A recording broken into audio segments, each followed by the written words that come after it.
said, it is 6 o'clock. I am going to call this meeting, and we will begin with an invocation, followed by a pledge of allegiance, and then we'll do a roll call. So if you'll all stand. Mr. Stopper, would you lead us in the invocation? Lord, we do thank you for your many blessings. We thank you for a city, Lord, that comes together and really is the definition of Niceville. And we just praise you for that. We ask that this meeting tonight be conducted in accordance with thy will, and Lord, that you would have each person that comes before the council, the mayor, city manager, and others, that they would be respectful of the offices that are held. Pray that we be respectful of the citizenry. And Lord, we pray all this in Jesus' name. Amen. Amen. I pledge allegiance to the flag of the United States of America and to the republic for which it stands, one nation under God, indivisible, with liberty and justice for all.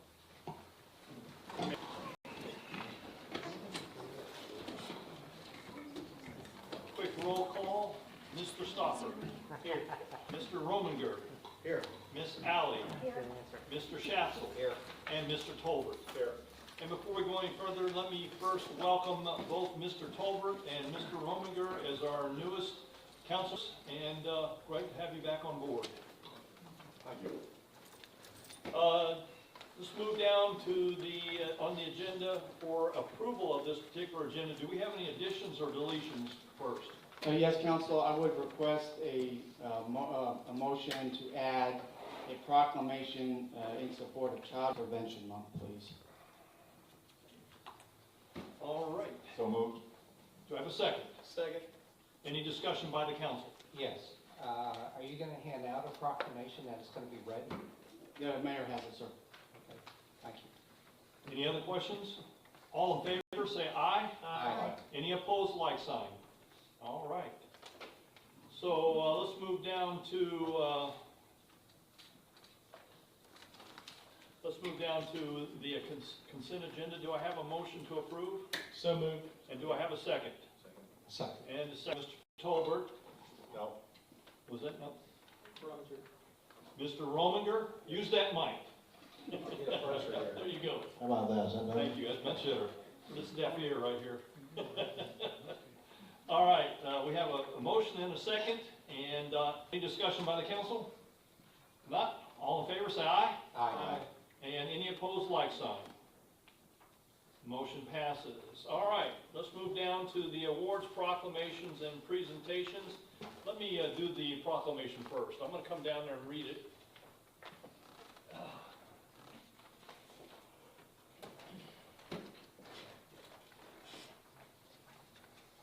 And would all those that are part of this, would you please come join me?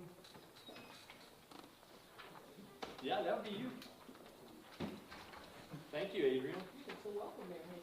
So this is a proclamation of the city of Niceville. It says, whereas children are our most valuable, our vulnerable, population and our greatest resource, playing a vital role in the shaping the future of Florida, and whereas positive childhood experiences such as supportive caregivers and safe, stable, nurturing relationships help buffer the effects of trauma and adverse childhood experiences, fostering the social, emotional, and developmental well-being of children. And whereas childhood trauma can lead to lasting psychological, emotional, and physical effects that may persist throughout the person's life and influence the well-being of future generations. And whereas childhood trauma includes abuse and neglect, is a serious issue impacting communities across the United States, and addressing it effectively requires collective awareness, engagement, and action from all members of society. And whereas children and families with access to stable economic resources and strong social support are at a lower risk of experiencing abuse, neglect, and whereas prevention is made possible through partnerships among families, advocates, child welfare professionals, educators, healthcare providers, community and faith-based organizations, business, law enforcement, and levels of government, state and national. And whereas we are dedicated to building equitable, responsive, and effective systems that support the health, well-being, and success of all children and families. And whereas we recognize the importance of placing children at the center of our efforts, by investing in prevention strategies such as home visiting programs, family strengthening policies, economic supports, and community-based child abuse prevention initiatives at the national, state, and local levels. Now therefore, I, the Mayor of Niceville, Daniel Hinkle, on behalf of the council, do hereby proclaim April 2025 as Child Abuse Prevention Month, and I urge all citizens to engage in activities that strengthen families and communities to provide an optimal environment for the development of healthy and happy children. Folks, our children are our future. We need to do the best we can to take care of them and make sure that they're not abused and used in illicit ways. Again, thank you for being here tonight, and thank you, Adrian, for this.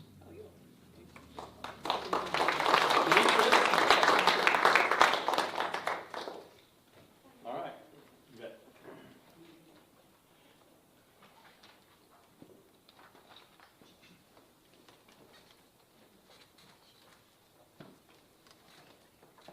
All righty, let's move down to the Youth Advisory Council update. Mr. Tolbert, are you up? I am. The meeting was held at 4 o'clock today, and we did not hold students for an extra 2 hours just to show up to present here. We did have all 5 board members here, plus 3 active members and 1 prospective member for next year, so this is just my plug at the beginning. And if you have someone that you know in high school age that would be interested in the Youth Advisory Council, please point them towards our website, towards Wendy, and we get an application to them because we're trying to get more applicants for the coming year because 4 of the 5 board members are seniors and will not be returning next year. There's a charter amendment or charter that requires how the process is done, and the homework assignment I gave to them was to take a look at the charter and come back and get the word out amongst themselves. Recently, Ms. Farmer chaperoned a bunch of high schoolers to go over to the Legislative Action Days over in Tallahassee, which the students reported on today, which they all learned a lot. But the takeaway that I had from one of the youth that attended was what he learned the most about there during the lectures was the importance of civility. Not civil action, not legislative action, not working agenda, but civility in how we conduct business. And I thought someone his age that he keyed in on that, I thought that was, it got me a little bit. Their next point that they have is 12 April, the One Run 5K. They'll be supporting the Autism Center out there with some volunteers. The timeline they gave them was show up around 6:30, so they'll be out there bright and early on a Saturday morning on the 12th of April, but the run doesn't start till 8, I believe, because I know you're going to ask that question, Kathy, so 8 o'clock. Okay, that's it. 12 April is the run date? Yes, 12 April. This Saturday, okay. At 8 o'clock. At 8.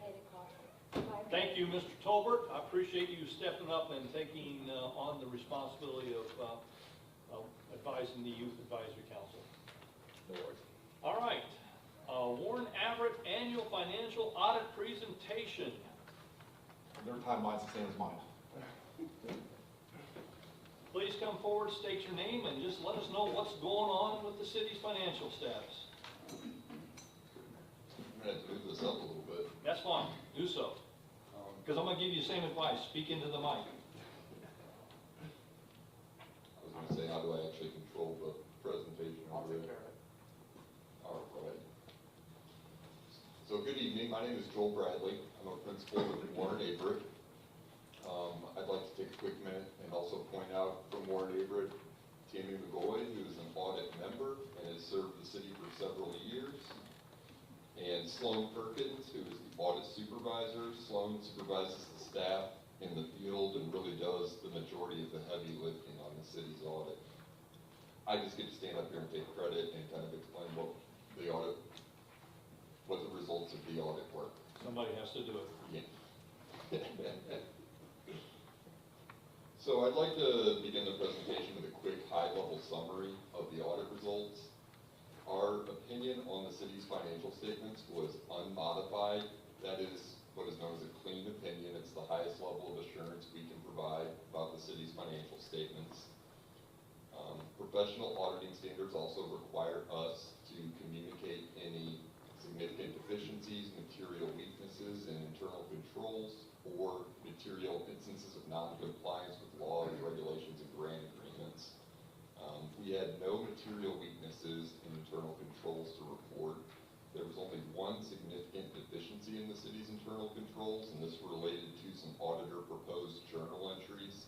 And just to kind of summarize, there were several journal entries that individually were not material on their own, but the aggregate of them all added together could have been considered to be material, and so that's why we felt like they were raised to the level of a significant deficiency.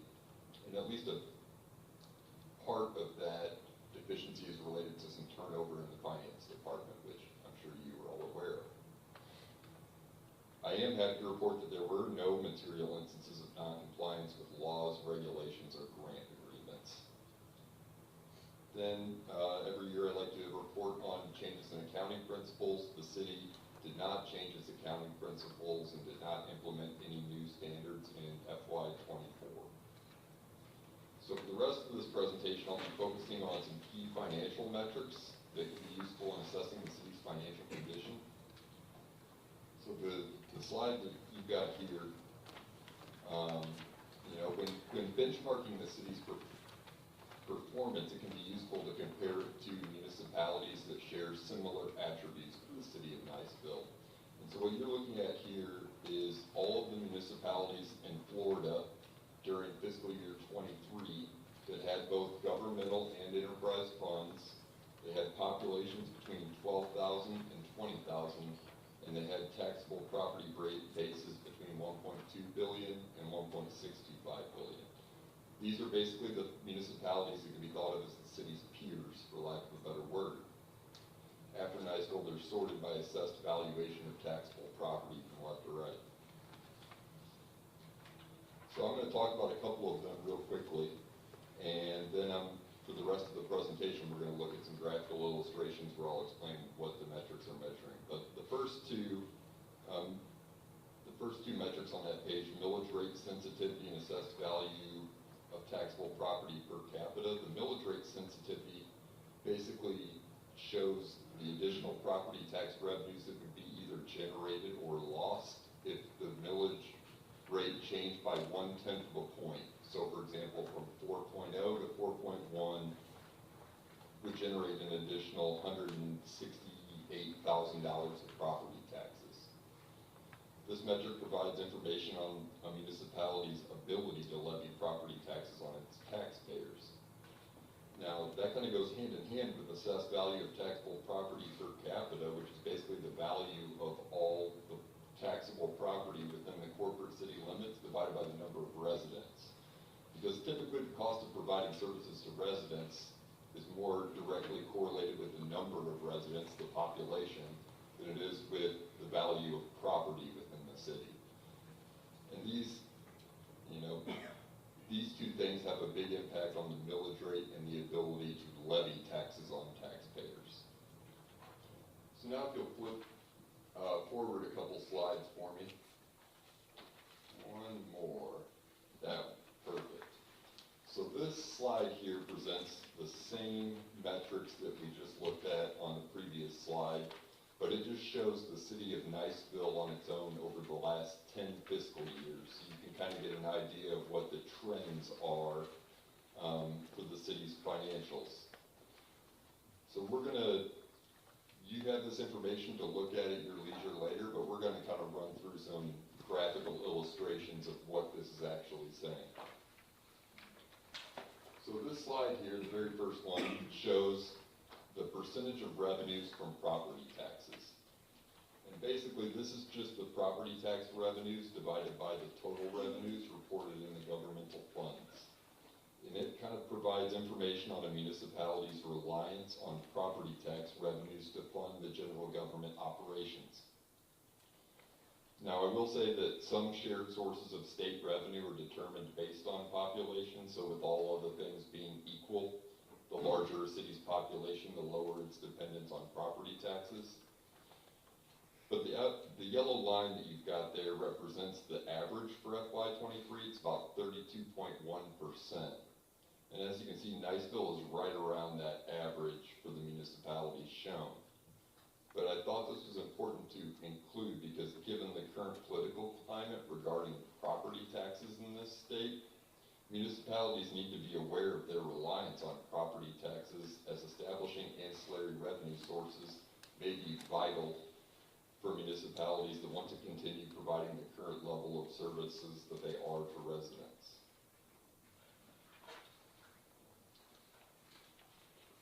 Now this next slide shows the months of cash and investments for the city's governmental funds. And just, if you aren't aware, the governmental funds are the general fund, the discretionary sales tax fund, and the CRA fund.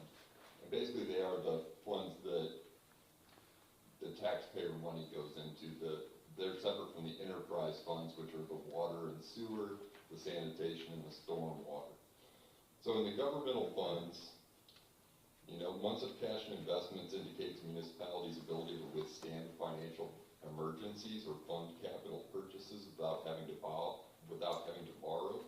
A general rule of thumb is that a municipality should never let this number get below 3 months. If you end up below that point, that's where I would say the reserves are not adequate, that are not as adequate as they should be. But with that being said, you have to acknowledge there's a delicate balance between insolvency and overabundance or hoarding taxpayer money, if you want to think of it that way. So just to point out a few of the spikes here, the spike from FY '20 to FY '22 is pretty much entirely attributable to non-recurring COVID-19 pandemic funding. The city received $6.7 million of funding in FY '21 and another $4 million in FY '22. But by the end of FY '24, all that money has either been expended or transferred over to the water and sewer fund to be used for some water system capital infrastructure improvements that are upcoming.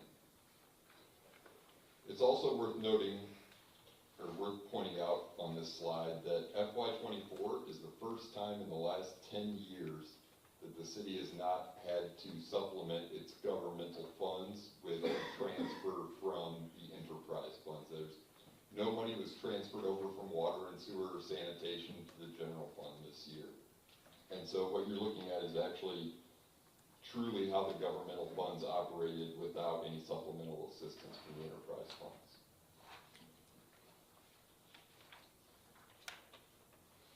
So to put the cash and investments metric into perspective, I've included this slide which shows the same metric except compared to the city's peers. So the yellow line represents the average, which is about 14.2 months. I mean, as you can see, both Longwood and Miami Springs have about the same amount of cash in the bank as the city of Niceville does. And it is important to point out that a lot of the municipalities have until the end of FY '26 to expend that ARPA and COVID-19 money. So the municipalities that have a very high ratio, they still could have unspent ARPA money at the end of the year.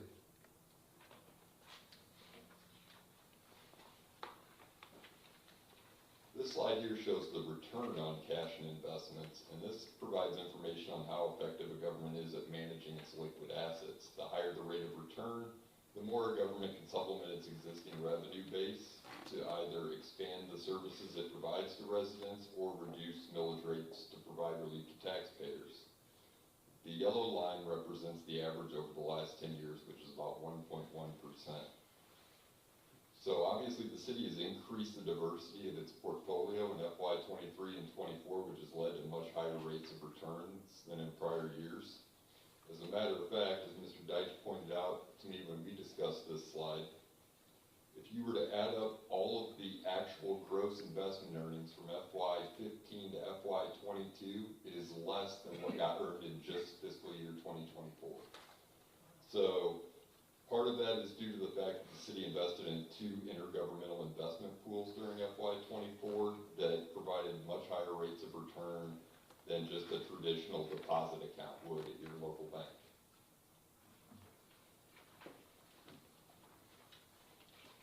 This slide here shows a breakdown of the expenditures in the governmental funds by function. Now, the orange bar in there is your public safety expenditures, and that is without a doubt the largest portion of the city's recurring expenditures in the governmental funds, and it's largely comprised of payroll costs. You're talking police, fire, code enforcement, things of that nature. The yellow is the capital outlay, which is the capital expenditures, and they tend to vary the most from year to year based on the timing of the capital projects and the purchases of the capital equipment. Now, I've included this slide because it's important to understand the composition of the city's expenditures to assess where modifications may have the biggest impact on future performance.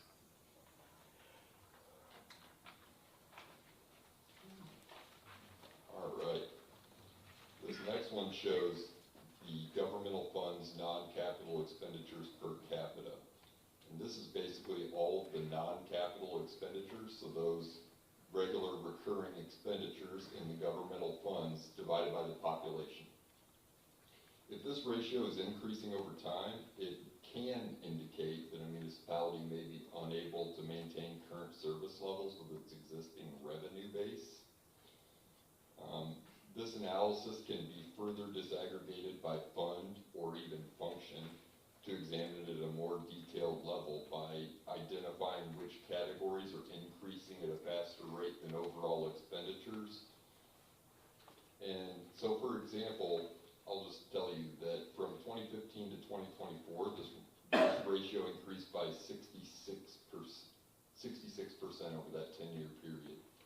Whereas if you were to just look at public safety expenditures on their own, that same ratio increased 90% over this 10-year period. So that indicates that public safety expenditures per resident are increasing at a faster rate than overall expenditures. Now, you could drill down even further on that to look at police, to look at fire, to see which one is maybe driving that change, but that's a good place to start for additional analysis. And if this trend of increases continues in the future, the city may have to explore options for cutting expenditures or establishing new revenue sources in order to continue providing the same level of service. With that being said, it's important to keep all of this in perspective. So I've provided that exact same metric, but for the city's peers. And as you will note here from that yellow line, that's the average of 1250, the city's total expenditures per resident are still well below most of its peers at this point.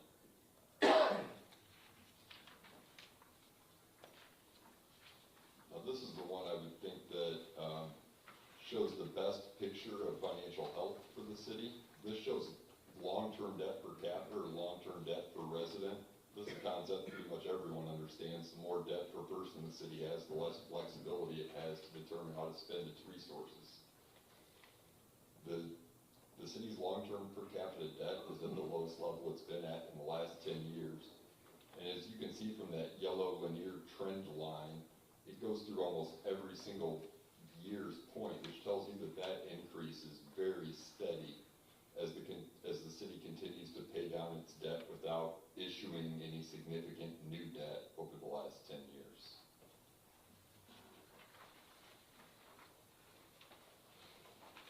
All right, this is the last one that I've got here. And this shows so far we've spent a lot of time talking about the governmental funds. This one relates specifically to the enterprise funds, the water and sewer fund, the sanitation fund, and the stormwater fund.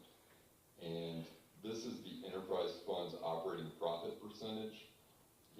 Basically an enterprise fund is supposed to be self-sustaining. The charges to the users cover the costs of operating the system. When operations are not self-sustaining, a government may have to use reserves, issue debt, or significantly increase charges in order to finance operations. The first thing I would like to point out is that the city has generated positive operating profits for all 10 years, which is certainly better than most municipalities can say about that ratio. However, as the 3-year moving trend line, which is what that yellow line is, it's a 3-year moving average, it shows that the operating profit percentage has decreased over the last 10 years. Enterprise fund revenues have increased by about 13% over the 10-year period, while expenses have increased by 20% over that same period. So the city may need to assess whether rate increases are adequate to fully cover the related operating expenses.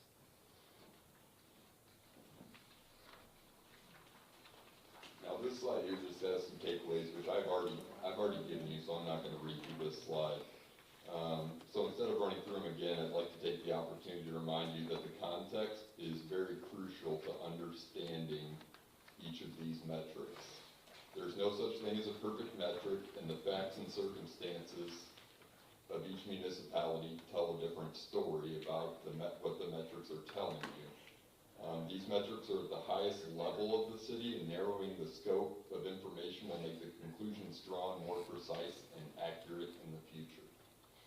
So that's all I have. Is there any questions, anything that I can address specifically about either this presentation or the city's financial statements in general? Any questions by the council? Please use your mics. I got a couple of questions. You mentioned the property taxes. What I saw, we've got 6.5 million, 30% of our income comes from that. They're talking about getting rid of that, or at least doing the homestead exemption. Is there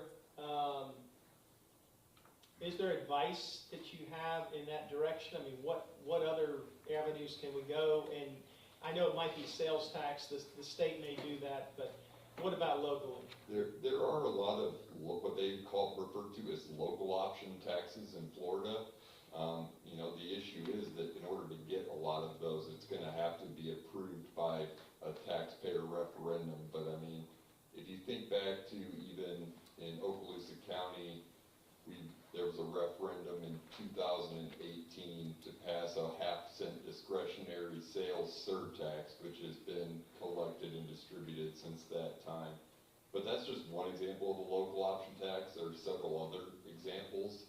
I mean, obviously, if the city loses its biggest source of governmental revenues, then something is going to have to be found to replace it if the city wants to keep operating at the same levels that it is now. And I would say that those local option sales taxes would be the best avenue to explore.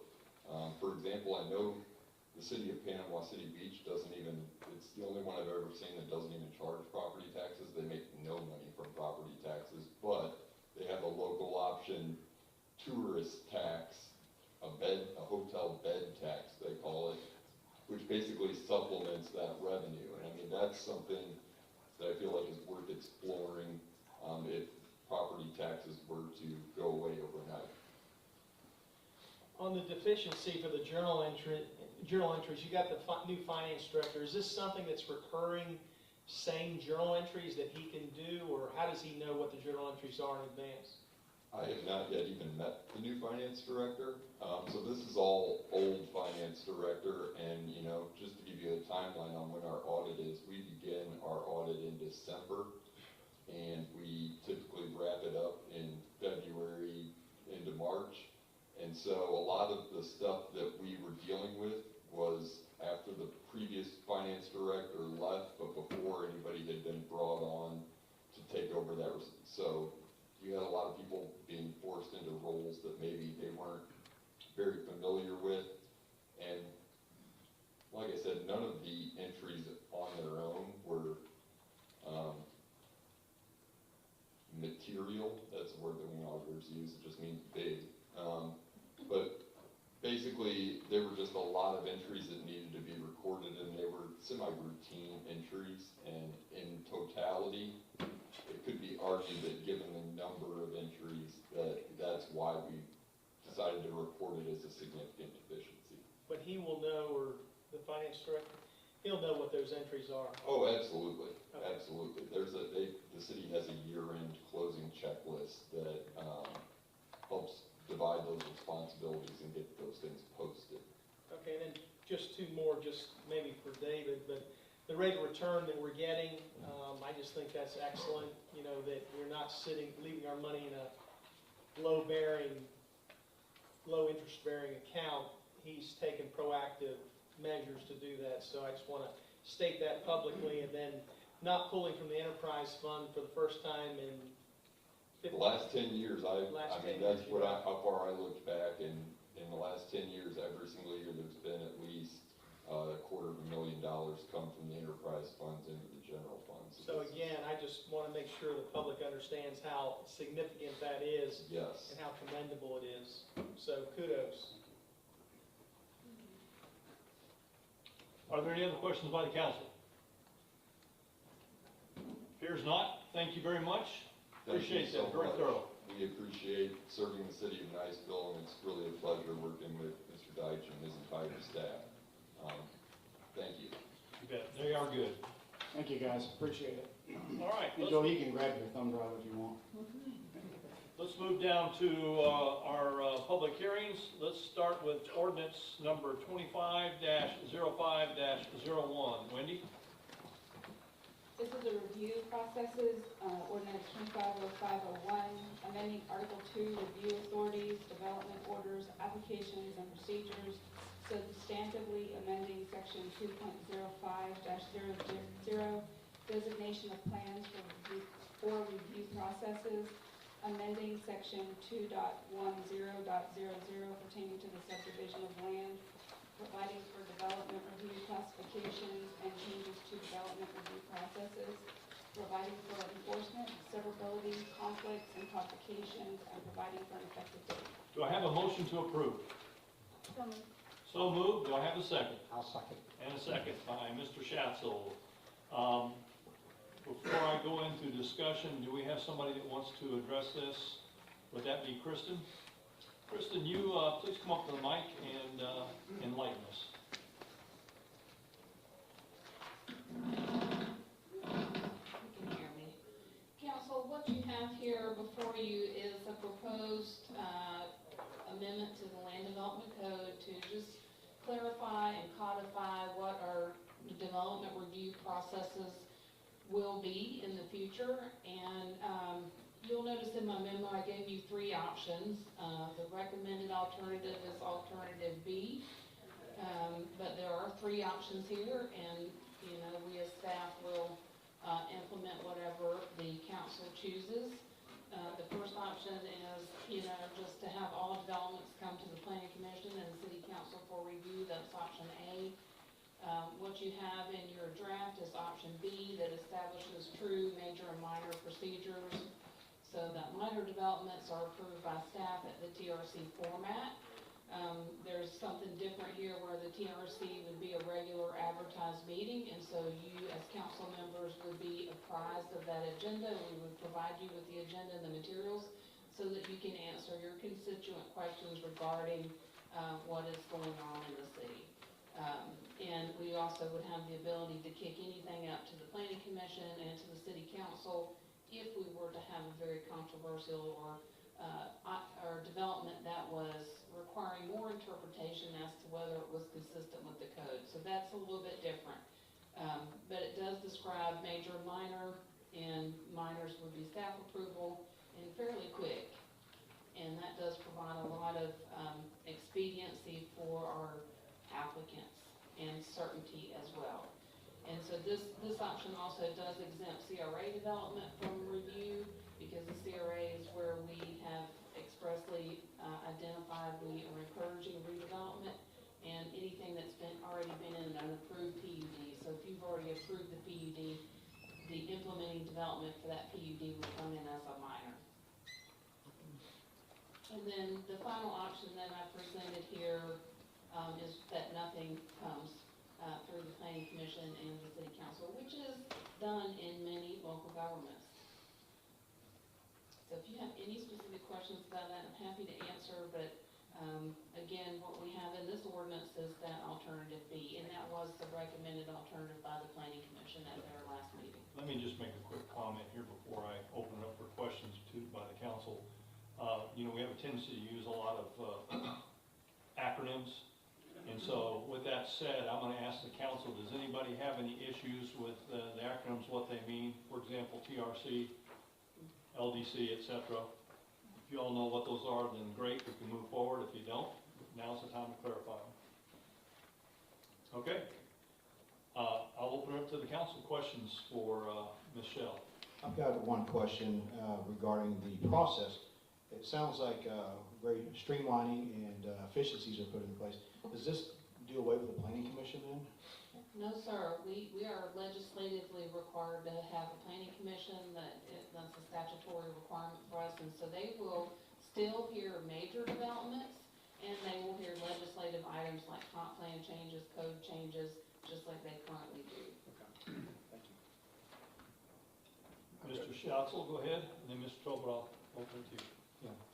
So, my understanding is that TRC meetings are regularly held every month, and they have an agenda, which we will also now begin seeing. Are there meeting minutes taken at the TRC meeting, and if so, are they going to be published that we will also have the benefit of seeing? Yes, these will be regular noticed meetings, and so the public can attend these meetings and speak to any in-compliance with the land development code or non-compliance that they can identify. So absolutely, it will be noticed, published meetings with minutes taken. Thank you. Mr. Tolbert, did you have a question? I do, and I apologize for not getting with you earlier, but I was out of town. Couple of specific questions. On your page 5, you have a special exception uses there. The decision authority is at administration, but yet on page 7, special exemption is through recommend decision. So what do we have it in 2 places? Special exception uses, I found it at the bottom of page 5, and then I found it on the table. on the table, page, page 5, it's like page 5, I guess, at least. And then, Yes. then on the page 7, it's like the third one down, has a special exception. So, in our code, and this is something that I think that the council needs to decide, in our code, special exception uses, and I know that, we've done a lot of things with special exceptions, but our code actually defines what the special exception use is. So there's a table of land uses, and there are permitted as of right uses that go into that zoning district. And then there's also this other list of what's called special exception uses.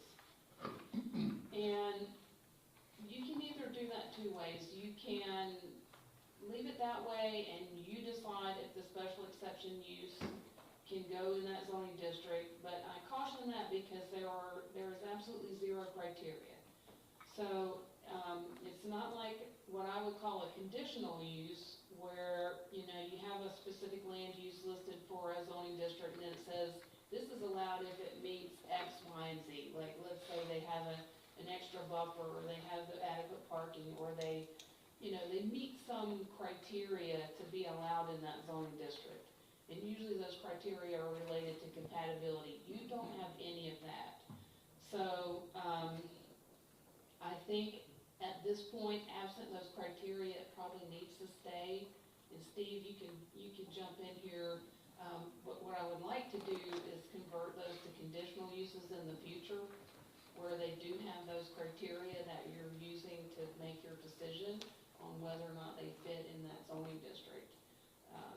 So for now, which one are you recommending deleting? For now, if you leave it at staff approval, the way that I would interpret that is that they're allowed, period. Because they're listed and there's no criteria or conditions which they're allowed. They're just listed as special exception uses.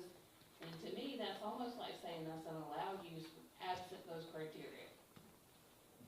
I just find there's a conflict with it. So It's you, twice. yeah, we need to do it one way or the other, yeah.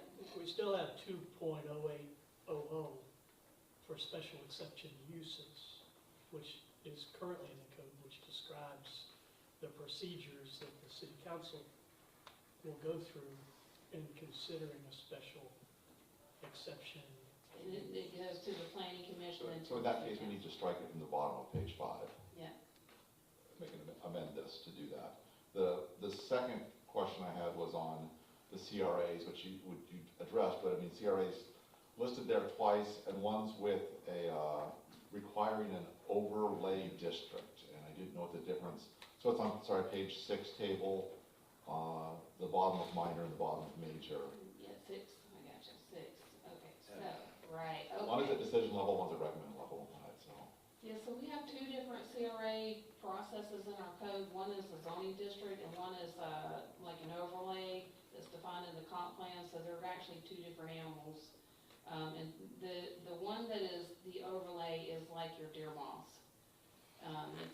It's called a CPUD, it's a different type of PUD. Well, this was the CRA one, not the CPUD. Oh, I'm sorry. This is the I am CRA, so sorry. this is the CRA one, so I think Yes. one is the small version down south of 20, and the other one is inclusive, the overlay is the north of 20 addition. No, again, in our code, there is a CRA overlay that can be applied. We actually did that at the landing because we needed to vary some of the code conditions. And there's process for establishing these overlays within the CRA, but they kind of bend the rules a little bit, so that's why that's a major. Because they're asking you for deviation or variance or something different from what's in the current code. And that should come to you and to the planning commission, in my opinion. Right, that makes sense. And then, one last question. Speaking of CRAs, is there Florida legislative action on CRAs? Is that going to impact this? Not immediately. There is a bill out there that would impact the longevity of our CRA. Basically sunset at the expiration day. You can't take on any new capital projects that's floating out there. But there's usually an annual attempt at CRA, so we'll just have to see how that goes. Any other questions?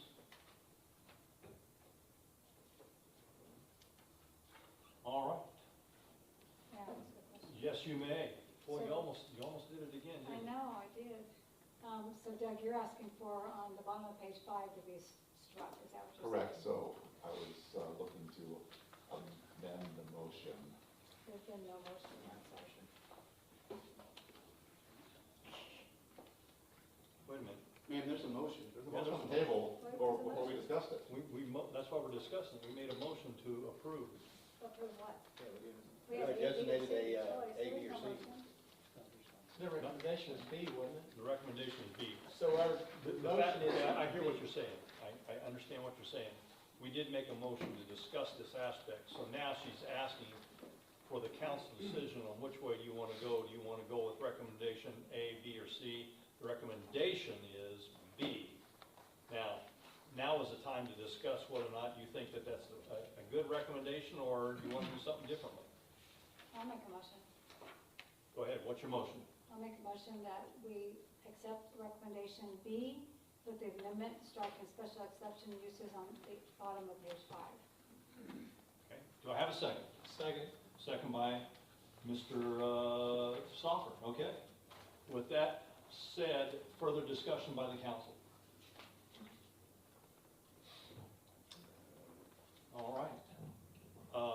Just to make sure we cover our bases, is there anybody in the audience who wants to come before the council on this issue?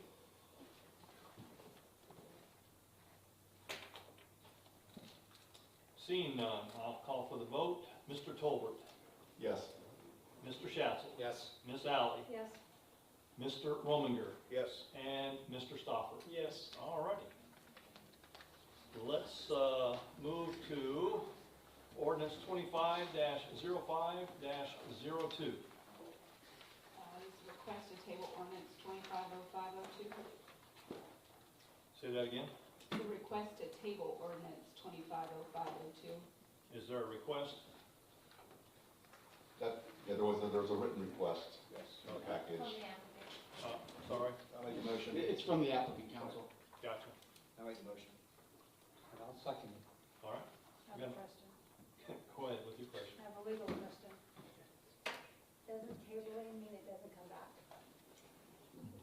if the postpone the request for until further notice, yeah, table means that it's not continued to a time certain at a future meeting, so it has to be re-advertised before it can be brought back. So that's the correct wording. If table is what they intended, it says postpone the request to bring the following 5 lots until further notice. Did you take that as a postpone to time certain? The applicant is having some DEP issues, which may take several months to resolve, so we were not feeling like we could just keep continuing that month over month. So if it's tabled, does it have to go back to the planning commission first? It doesn't have to go back through the planning commission if it's not substantively amended, if it's the same request, but we will have to renotice for your meeting, so we'll have to put the sign on the newspaper and the mail notice when it comes to you. The planning, correct me, the planning commission did also, I can't remember where they Oh, tabled. that's right, they tabled it, I'm so sorry. Yeah, it was tabled there too, so we'll have to go back to the planning commission because they did not make a decision.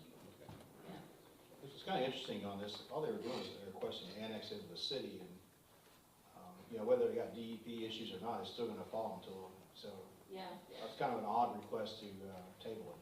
yeah, I just think that was the applicant's decision, and that just to work through that stuff and then come forward to you with a request that didn't have any outstanding issues. We had a motion and a second. Do we need to vote on this at all? I mean, this request to be tabled? You can approve it with a motion. We did. I believe that's what they did. Did you approve the motion with the? Correct. Okay, all right. And you seconded? Second. All right. So no vote is required? Okay, all right. All right, well, let's do it then. Mr. Stopper? Yes. Mr. Rominger? Yes. Ms. Alley? Yes. Mr. Schatzel? Yes. And Mr. Tobin? Yes. All right. Ordinance number 25-XX-XX. I'm assuming we'll get a number later on. Request approval to transmit the proposed amendment to the comprehensive plan to the appropriate state and federal agencies for review. An ordinance of the city of Niceville, Florida, providing for substantive amendments to Chapter 8 of the comprehensive plan pertaining to transportation, providing for enforcement, severability, conflicts, and codifications, and providing for an effective date.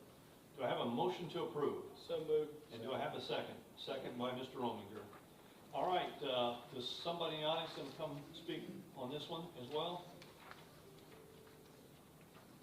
Oh, Michelle, again.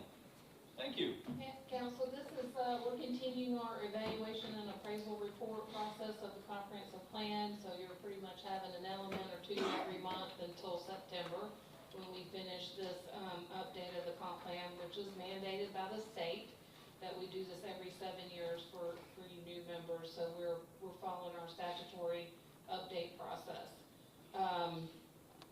This is the transportation element, so it's super important. It's I think, along with the land use element, one of the most important elements of the comprehensive plan. Couple of big changes here, obviously, is that we're following up on our decision earlier to remove the proportionate fair share mitigation system from our development review and moving to a level of service analysis, which would be operational and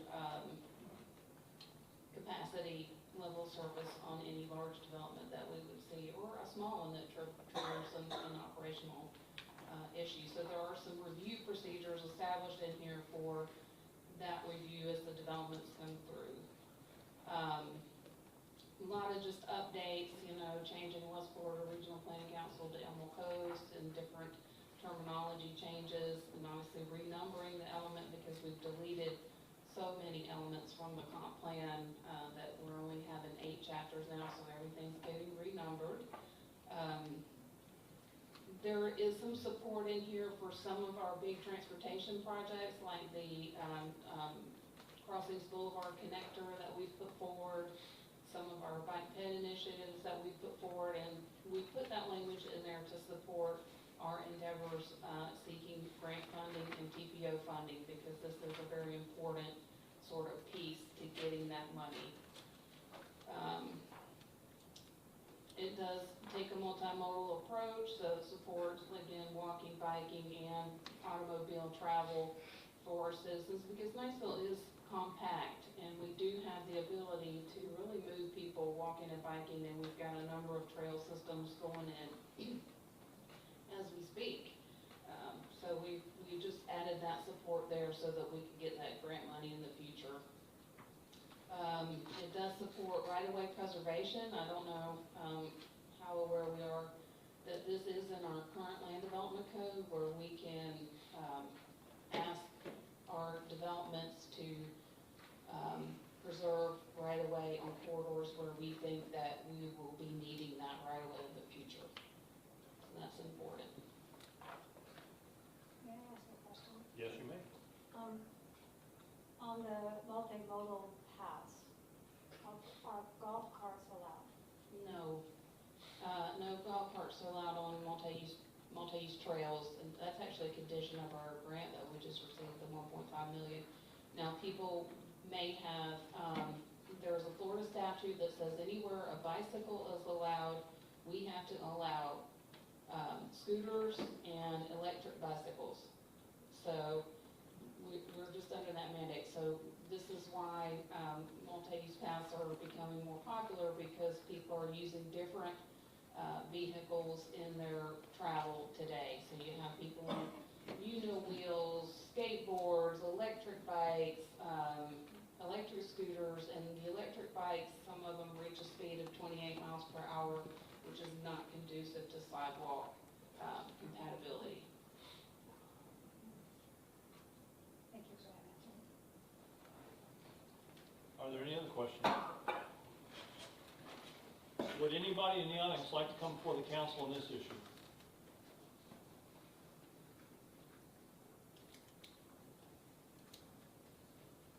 Seeing none, Mr. Tolbert, Yes. Mr. Schatzel, Yes. Ms. Alley, Yes? Mr. Rominger, Yes. and Mr. Stopper. Yes. All right, let's move down to, I guess, the public hearings. And I guess in this one, what we have here, the CDBG block grant, huh? Dennis, I wondered why you were here. I just thought you liked Niceville. I love it. There you go. Come on up and talk to us. I appreciate the first part of your comment. Denny Dingman, Summit Professional Services, great to see you all again. Indeed. This is the second public hearing to consider whether the city would like to submit the FFY 2023-2024 CDBG grant. The first public hearing was held on February 11th. Since that time, the agency has passed an emergency final order that temporarily suspends all of the rules of the program. First time, we've been doing this for 30 years, first time in 30 years that I've ever seen that. Why did they do that? Well, last year, there weren't enough cities to apply for the money. So not only are they behind, we're going to 2023-2024 allocation, funding allocation, but with the new administration in, and this is a supposition, but with the new administration in, any of that money that's not spent would have to go back to the federal government. So I believe that the agency is saying, let's spend the money. So suspension of rules is how they would do that. Right now, there's $40 million this year. Typically, it's $24 million. So it'll be $40 million up for grabs. It's good news and bad news. The good news is $40 million. The good news is that they're not limiting the amount of money that the city can apply for, nor any other city. The bad news is they're allowing cities that have open grants to apply. So, it's a lottery. So, am I confident we're going to get funded this year? No. But in speaking to Mr. Deitch, we said, why don't we apply for $2 million? Normally it'd be $700,000. So that's what we built the application for. We've submitted an application to the city. It's been here about a week, a draft application. And this is the one that we will submit has to be in before May 2nd. The second public hearing is to present that application and also ask for a motion to submit. And in front of you, there should be a signature page. Mr. Henkel, if the council approves to submit, then I would ask you to sign that. There's also a resolution that allows you to authorize the signature of these documents. And that's called the enabling resolution. Now, the CDBG program is to provide benefits to low to moderate income persons, prevent elimination of slum and blight, and meet needs of urgent origin, such as disaster recovery. That's what CDBG does. And the housing rehabilitation grant, which this application is written for, is to assist low to moderate income homes, families, I should say, with needed code violations. And in some cases, we actually rebuild the house. If the house costs more to rebuild than its value, then obviously we tear it down and we build a new one. And we've done that a number of times. We've requested $2 million, and for that program, a minimum, we're going to do 10 homes at a minimum. If we can do more homes, we will. But you just don't know until you receive the application and you do the inspections on the homes. Of those 10 homes, at least 3 will be for low income and 2 will be very low income. Now, we may do 10 homes that are very low income. That doesn't matter. But we have to do that at least. Of that, this is a 36-month grant, by the way. And of that, we're budgeting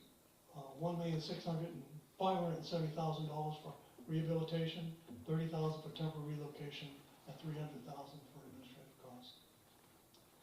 Your any displacement policy, by the way, is how we determine that $30,000 in homeowner assistance.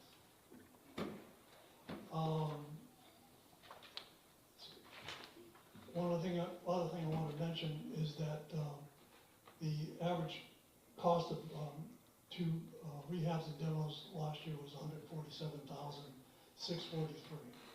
So we kind of based that number 10 on that. And the reason why we did 10 instead of saying 15, if we had said more homes, it wouldn't have given us any more points. So we never want to overestimate what we can do. Because if you overestimate what you can do, and you can't do it, then you have to give the money back. So we want to protect the city in that case. One other piece of good news is, under normal conditions, under normal rules, the city would qualify for $700,000 in grants in the CDBG program. That has moved up to the maximum now, and so that the next grant that the city applies for is $750,000, which is the maximum under the current program. So the city now is at the same funding level as larger communities. One other big piece of news is I mentioned we're applying for 2023 and 2024 money. We're in 2025, so that money's already been allocated. And in September, October, I should say, there'll be another tranche of money. So we may be in the same position next year where the agency is trying to catch up with the funding. We don't know that yet, but when they fall behind, they try to catch up. Are there any questions? Are there any questions by council? I've got one after him. Okay, Mr. Tolbert, go ahead. The first is, how are administrative costs determined? That's the allowable amount on the, in the program for administrative costs. Okay, so could you explain what are administrative costs? Well, administrative costs are doing the meetings, advertising, some advertising, not all of it. Doing environmental reviews, we have to do actually 2 environmental reviews, and then we have to do an environmental review, which is on niche and aspect for each home.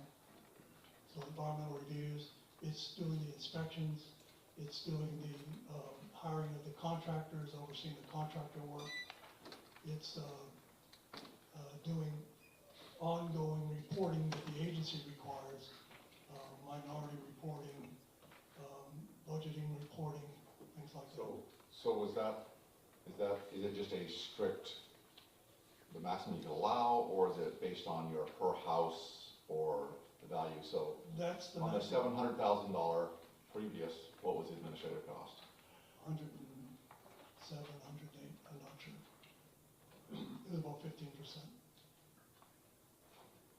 Maybe a little less because we tend to, okay, there has to be a procurement process for the administrator, and that will follow. We're basically doing this application at our expense. There will be a procurement process that follows, that's required, and then bids will come in, and we will bid our price at that point. And the last question I had, by changing this value from the first reading, it will not affect our ability to notice the meeting?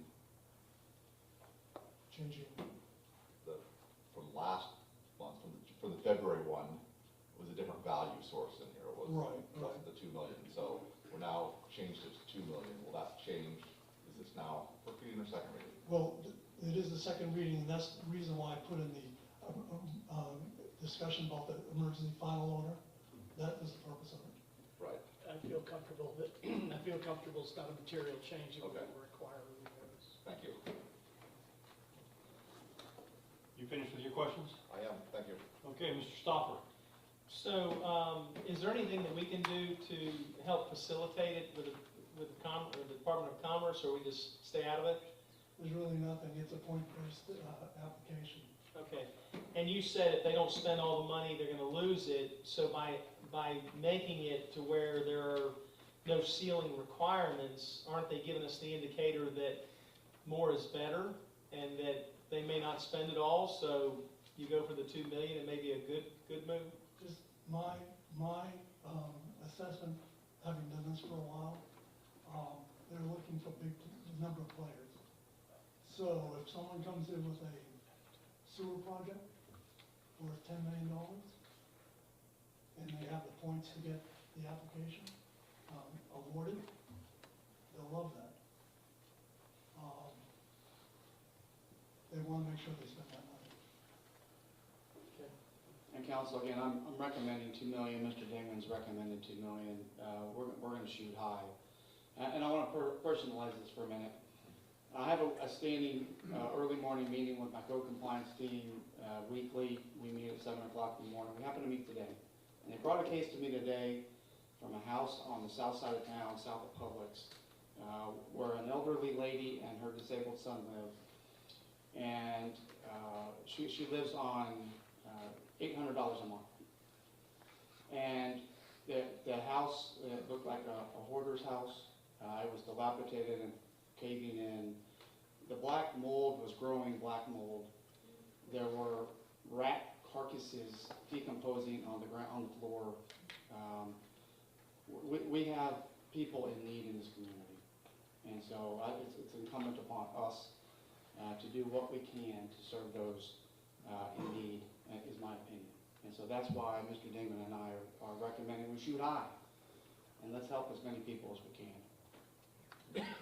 If we just applied for 700,000, it wouldn't have improved our odds of getting funded. Well, I'm just looking at it from the perspective, if they're trying to spend the money, then actually going for 10 homes at 2 million is probably much more beneficial. Like you have a better chance of getting it. But you said it's point-based. How does that work? Can you explain a little bit of The that? application is a point-based application. It's based on the city's community-wide need scores, making sure that we use green standards when we build the homes. Things like that. I mean, it's just a Number of different factors Okay. that are assessed a certain amount of points. And as the city meets those, then they get to count those into the system in the application. Right, and you know what they are, so that's what Yeah, matters. one of them is whether you use minority firms. We're a minority firm, so you get points for that. We had a community advisory task force committee put together. You get 10 points for that. So there are a number of little different things that we go through in the process to try to maximize the points. Good. And how many years have you been doing this? 30. Yeah, I mean, I don't know why we're in the weeds on this. Make the motion, can I read the motion? First, we have another question first. Yeah, this is, you made an interesting point there, you know, having been around this program and seeing the, you know, what the program does for the citizens, you brought up, was it sewer, infrastructure they could use this for? So if a city's not quite, up to current technology or something, they could actually apply for this and get the money to do a sewer Right, system? there are different categories. On the first public hearing, I mentioned there was housing rehabilitation, neighborhood revitalization, and commercial revitalization. And neighborhood revitalization handles things like sewer, water, roads, things like that. And that application requires surveys. Those applications, you have to serve 51% of the homeowners have to be low to moderate income in the service area that you're gonna service. So Sure. it takes a little bit more. Okay, so there's basically different categories of this, but, I Absolutely. mean, but for all intents and purposes, we're just dealing with the housing, so. I just thought that was kind of interesting, you brought that up, and we were kind of talking apples and oranges there for a moment, so. All right, Miss Ally? Motion to submit the FY 2023-24 Small Cities Community Development Block Grant and Housing Rehabilitation application to the Florida Department of Commerce. Do I have a second? Second. Second by Mr. Stopper. Discussion by the council? Would anybody in the audience like to come before the council on this issue? Seeing none. Mr. Tolbert, how do you vote? Yes. Mr. Schatzel? Yes. Miss Ally? Yes. Mr. Rominger? Yes. And Mr. Stopper? Yes. Next, second motion. Let's first of all look here. Resolution 250402. Wendy? Adoption of resolution authorizing the mayor to execute and submit the FFY 2023-24 CDBG application. Do I have a motion to approve? So moved. And and second by Mr. Schatzel. Mr. Dingman, anything you want to add here, or you covered it all? That's pretty much it. All right. Any questions by the council? All right. Miss Ally, do you have something you want to say? Do we need a second? I would read it. Okay. Motion to adopt the attached enabling resolution authorizing signature of the necessary application documents. Do I have a second? Second. Second by Mr. Stopper. Any further discussion? Would anybody in the audience like to come before the council on this issue? Seeing none. Mr. Stopper, how do you vote? Yes. Mr. Rominger? Yes. Miss Ally? Yes. Mr. Schatzel? Yes. And Mr. Tolbert? Yes. Thank you. And I Thank you. just want to say thank you for what you do because this is a great service to our community. Well, thank you very much. I appreciate that. Dennis, as always, it's great to see you, and thank you. Can I ask one more thing? Yes, you may. Do you have the signature page that you can sign for me? I don't know if we have, there, well, look at there. There it is. It just showed up right here. An angel on your shoulder. That's right. You don't have to date it. We'll date it just before you submit the application. All right. Let the record reflect that I just signed that documentation. Thank you very much. You bet. Have a great night. Same deal. I think we're down to the reports section now. if I'm Yes, not sir. mistaken. Good evening, council, mayor. I'm going to deviate from the script a little bit, but I'm going to give you my comments first. Now, first, I'd like to publicly congratulate our Lady Raiders for capturing their third championship in the last 5 seasons. So congratulations to them for all their hard work and dedication and just perfection this season. I'd like to thank a lot of people. As many of you know, we had our second annual Big Truck Day this past weekend, and I would like to thank our police department, our fire department, public works department, EOD members, Edwin Special Forces, Security Forces, Waste Management, Roadside Towing, Sam's Club, Vintage Signs and Light, Cope, Fort Walton PD, the Sheriff's Department, and most of all, the brain trust for this project, Shanitra Francis, who planned, coordinated, and executed a even better event than she did last year. Thank you, thank you, thank you.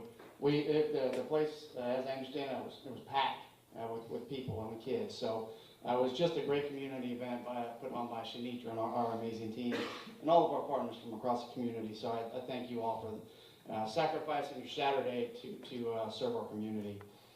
You just heard from our auditors what the one thing they did not capture, and I did not ask them to capture, is our grants that we've obtained in the last 18 months. So grand total, our team has attained $5,128,041 worth of grant money. $426,605 of that is going to the fire department, $96,436 to the police department, $4,480,000 to public works, and then $125,000 to the CRA. That's just in 18 months, over $5 million. Outstanding, we have grants in for $2,274,780. And as you know, we also have appropriations in right now for $2.35 million. This is just our team working really, really hard to spend someone else's money, so we don't have to spend ours. And so the team is working really, really hard to go out there every day and beat the bushes. And again, just in 18 months, we've gotten over $5.1 million in grants. So I'm really, really proud of the team. You know, our grant administrator, Phil Schultz, I pay that guy $60,000 a year. And he earned us over $5 million, and he hasn't even been here a year yet. So, but it's a total team effort, and he's kind of that, he's the one that heads it up. But again, we're doing our very, very best to serve this community, so we're not spending their tax dollars. I'd also like to let you know that I've been invited by the mayor of the new Taipei City, which is the largest city in Taiwan, to establish sister city relations.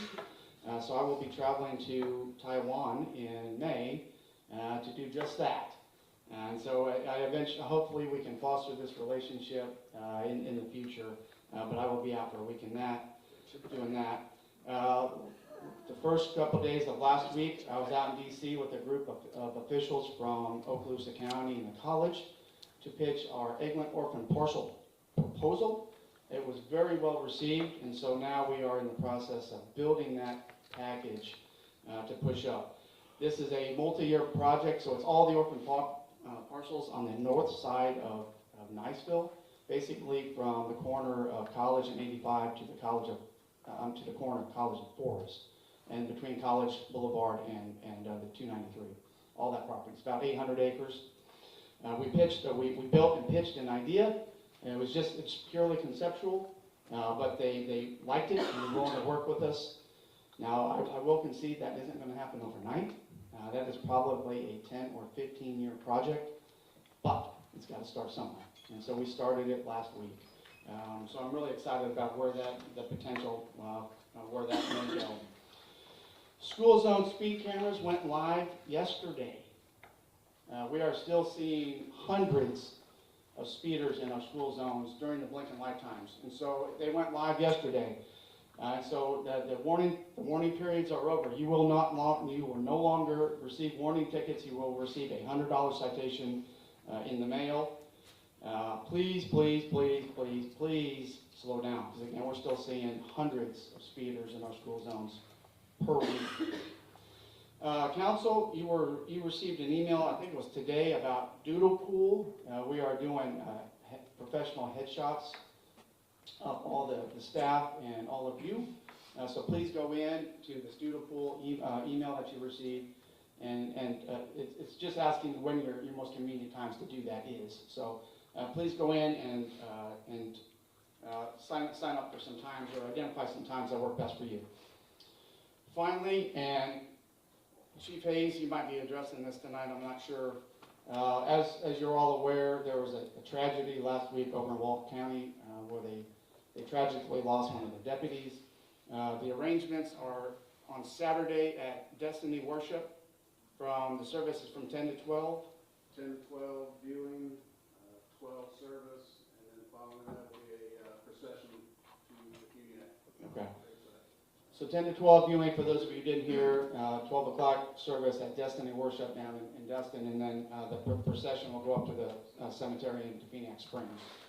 So if anybody wants to attend and go over and support the family and the community, again, it's this Saturday.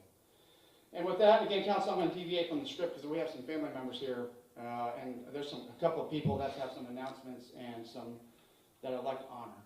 So the first one I want to bring up is just a dazzling lady who's been a true public servant to this community almost as long as I've been alive. Miss Sheila Bishop.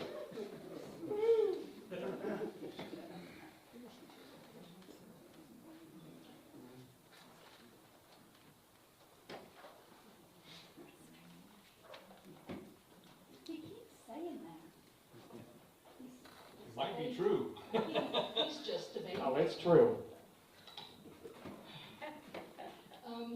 I'm here tonight to formally let you know that I have decided to retire a little bit early. FRS says that I have until the end of December this year, but I'm going to leave to be a little more Nana time than what I've been able to do. And so I will be retiring Thursday, September 25th this year. And I will tell you, it has been a privilege and an honor to serve the city of Niceville. And I don't mind that it's almost as long as you've been alive, because it was really good years, and y'all paid me to do it, so thank you from the bottom of my heart.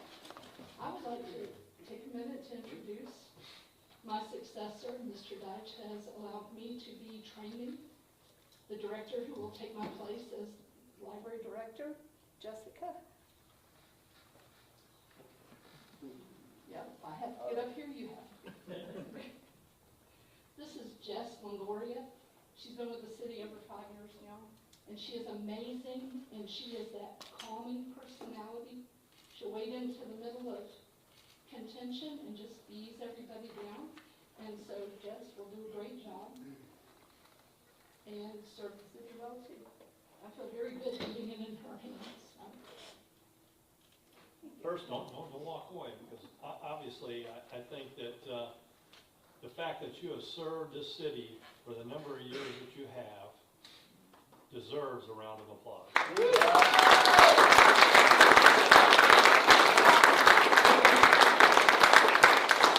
And I know, you and I have spoken often about this, I know that you love this job, but I know that you've also said it's time for you to move on to your next phase of life, which involves grandkids and family, and we fully understand that. But thank you for your many years of service, and I know you have done a tremendous job for us, and many times behind the scenes, what most people don't know.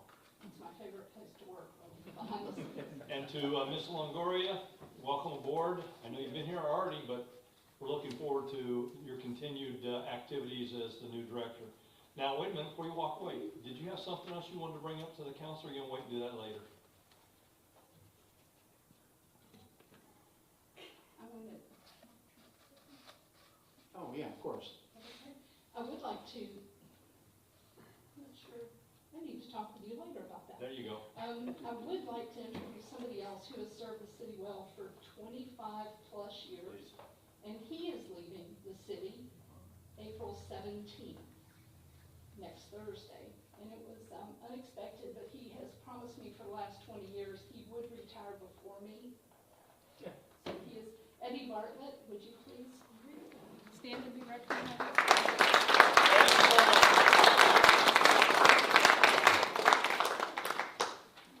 He has saved the city of Niceville so much money over the years, and has been just a right arm to anybody that needed him, and I couldn't have done my job without him, so. Eddie, I'm going to give you a chance to talk here in just a few seconds, but again, you're another one of those that do an outstanding job. You are part of the staff that he brags about, as the city manager brags about, and certainly, you know, you and I have gotten to know each other over these several years, and I know the kind of work that you do and the quality you expect and so forth. You're going to be sorely missed. I hate to see you go, but I understand. And with that, you also deserve a round of applause.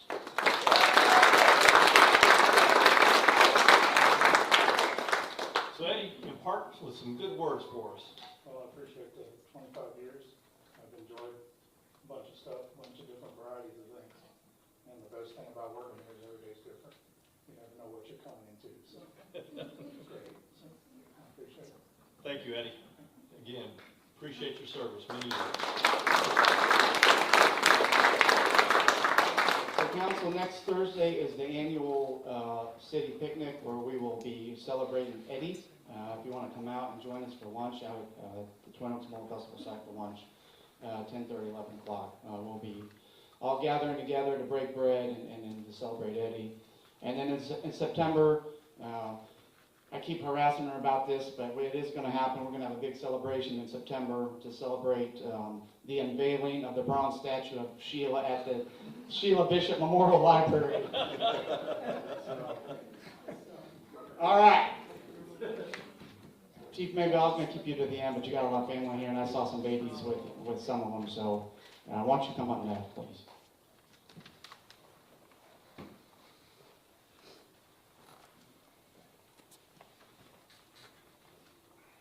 I'm gonna give my briefing, or? Do that first and then get to the important stuff. Okay. Well, council, I want to bring you up to date with the activities of the fire department for the month of March. The fire department responded to 180 calls, 3 of those were overdoses in the city. A couple of those were repeat, so we're still having that happen. Fire inspectors report we had 36 inspections, 34 passes, 2 fails, minor violations, and back and checking things out. We had multiple visits from different agencies, Girl Scout, Boy Scouts, Cub Scouts. This goes on and on, PR. And then we honored Sterling Glover for Firefighter of the Year, Elks Lodge. We visited the Suffolk facility with the crew in Ohio. You're going to be amazed when that 100-foot tower comes in. It is going to be state-of-the-art. It will fit the needs of the city and years to come. So it will get us to the levels we need to get on top of roofs, check out air conditioner units, fan belts go bad, whatever may happen. But it's going to be an exciting adventure when it comes in.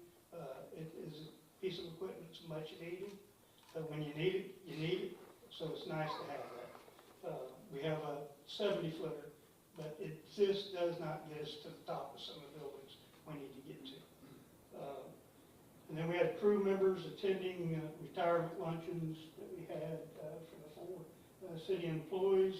And we also attended procurement classes that Wendy, James, and all of them had going on. So we're going in and out of that with members of our staff.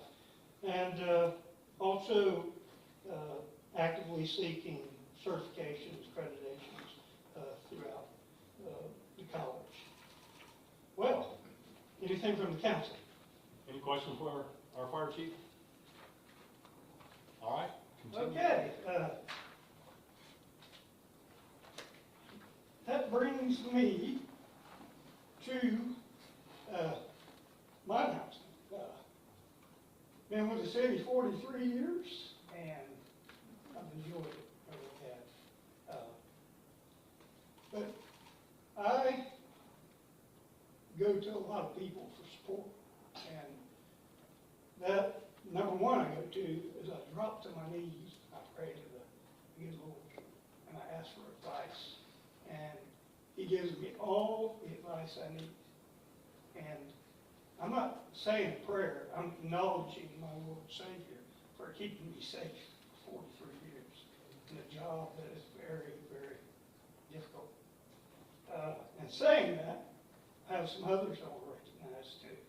And I have been married for about 46, 47 years now, and I got my wife back there.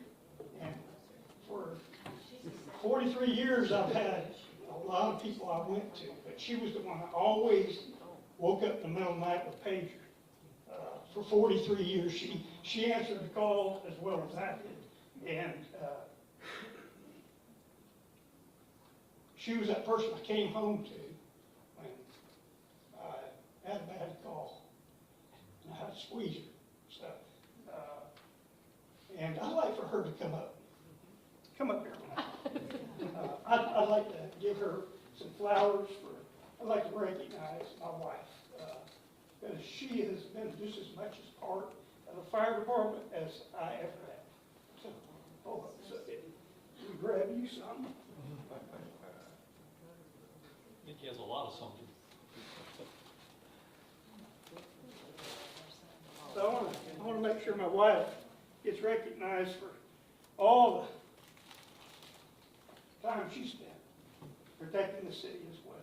And she's been the rock that I come home to every time that there's a major call. And man, this is where it's at. She's my big supporter. She was helping me keep the fire department in line for 43 years. So I want to make sure she's recognized. But I also want to recognize my family, because they got to hear everything. I always brought everything home to the family. And anyone that's in law enforcement, that's in emergency services, or a judge, or whatever it may be, you know your family has to listen to you. So there's a lot of stuff we bring home to our families that they probably don't want to hear it, that we got to unload on somebody, because we just can't go scream to the newspapers. We're digital. But I'd like for my family to come up and stand with me up here. I've got my son, he's over at South Walton playing South Walton with Niceville High School tonight. He couldn't be here. And then one of my grandsons, my daughter-in-law, she had to go to Honor Society. So we're busy, and my other granddaughter's up here playing softball. So I'd like for you guys to turn around and take a look at the audience. This is what kept your fire department busy 43 years. So,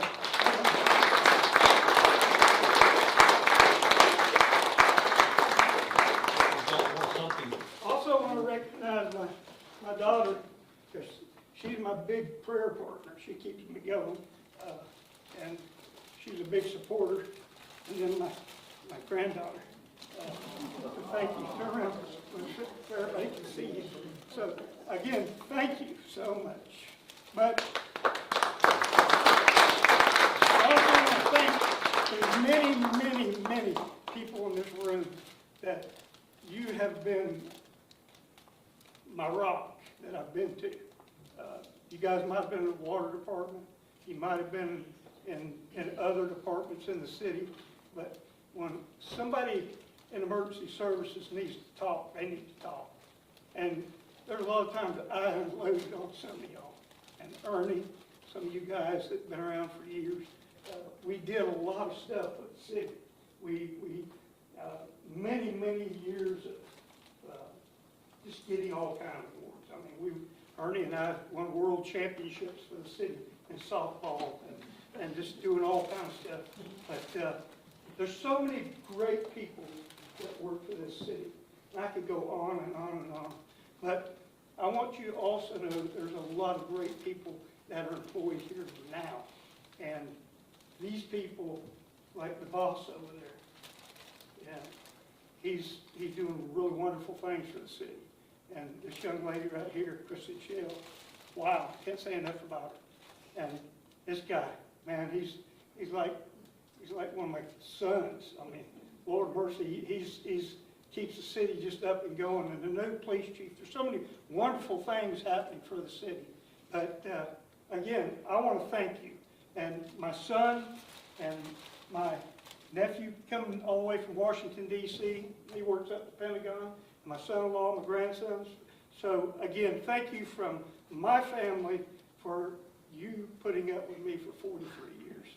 Thank you.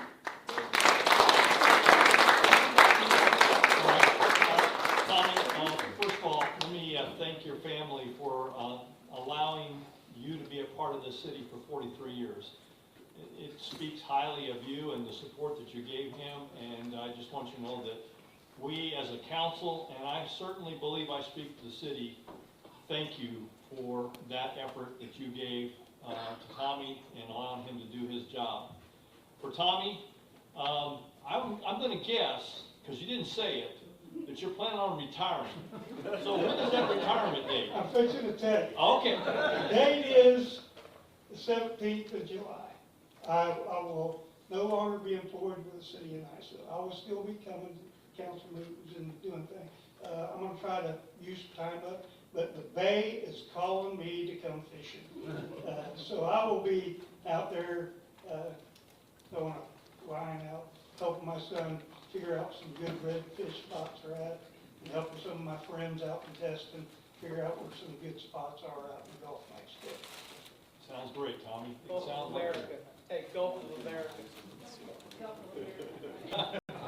Tommy, congratulations. Thank you. Thank you. And obviously, you're going to be missed, but July 17th, huh? July 17th will be my last day. All right. Thank you, brother. Thank you.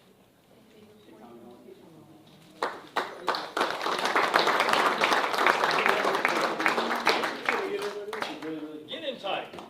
Come on, baby, turn around. You know, you want to tell me what all the secrets are? Alright,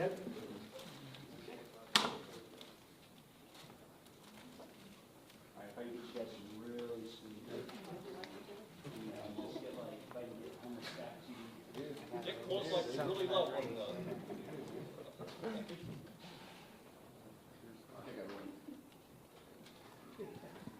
This is an art. Thank you. Again, thank you, Mayor, Council. Thank you. Take care, Tommy. So council, we're losing two cornerstones of this community, this year. Actually, three when you think about it. That's, these people have been here, you know, again, I tease them about being here longer than I've been alive, but that's a testament, to their fortitude, to their commitment, to their faith, and to their love of this community. So, they will be very, very, missed. You know, particularly for me, you know, the first municipal government job I ever had was a city manager job. And so they, both of them, all of them, you know, took me under their wing, showed me the ropes, loved on me, told me I was an idiot when I had to be told I was an idiot. And so, Sheila, Chief, you will be missed, but I wish you all the best in your retirement. So, Chief Hayes, please. You're not retiring, are you? No, I'm not gonna follow. Council, Mayor. Thank you for having me. I would like to start off with, the city manager's already mentioned it, but just take a moment and keep your family and fellow officers in your prayers for Deputy May, whose end of watch was April 2nd, tragically murdered by a person I won't mention. But just keep him and all the emergency workers in your thoughts and prayers, because they do walk in the dangerous realm of things sometimes. Again, the funeral is Saturday at Destiny Worship Center. Viewing 10 to 12, funeral follows, and then a procession to the Funiac after that. All right, March statistics. During the month of March, the Niceville Police Department responded to 2,216 calls for police assistance. It breaks down to 36 crashes, 70 vehicles, about $280,000 worth of damage. Our officers issued 207 citations, in addition to 231 traffic warnings. We had 20 misdemeanor arrests, 10 felony arrests, and 3 DUI arrests. Some of the things that happened this month, we had Coffee with a Cop at Black Rifle. Live Oak supported us, paid for everybody's coffee that attended at the time. It was a great turnout. We thank them. City manager's already mentioned the school zone cameras are active, and the citations will be issued as of yesterday. For the month of, from March 1st to March 31st, there were 751 approved warnings that went out. So it's a lot of warnings, and that's not all of it, but that's a big portion of it. Some of the things that we did and awards we received. We had the MAD DUI Top Performers, Mothers Against Drunk Driving for 2024 were honored. Officer Rutherford, Officer Bork, and Officer Jackson were the top 3. Corporal Fulford was recognized by the National Highway Traffic Administration for a sober driving campaign over Christmas Eve and New Year's for our enforcement efforts there. Communications Officer Yessie and School Resource Officer Eakins participated in the Law Enforcement Torch for Run for Special Olympics.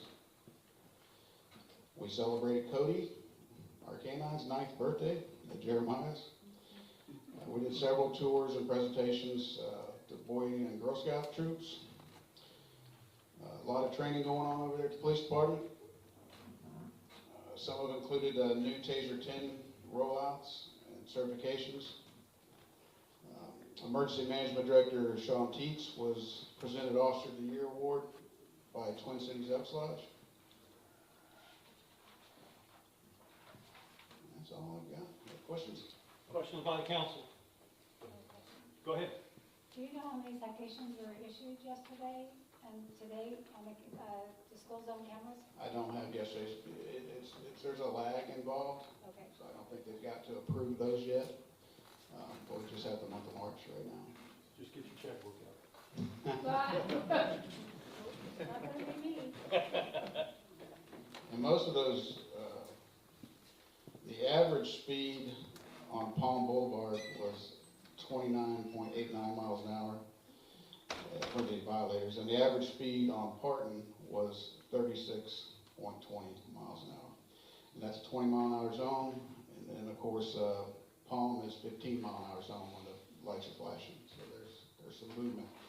Now I was told, and I'm going to get a picture of it. We had our crossing guard in the crossing intersection over here.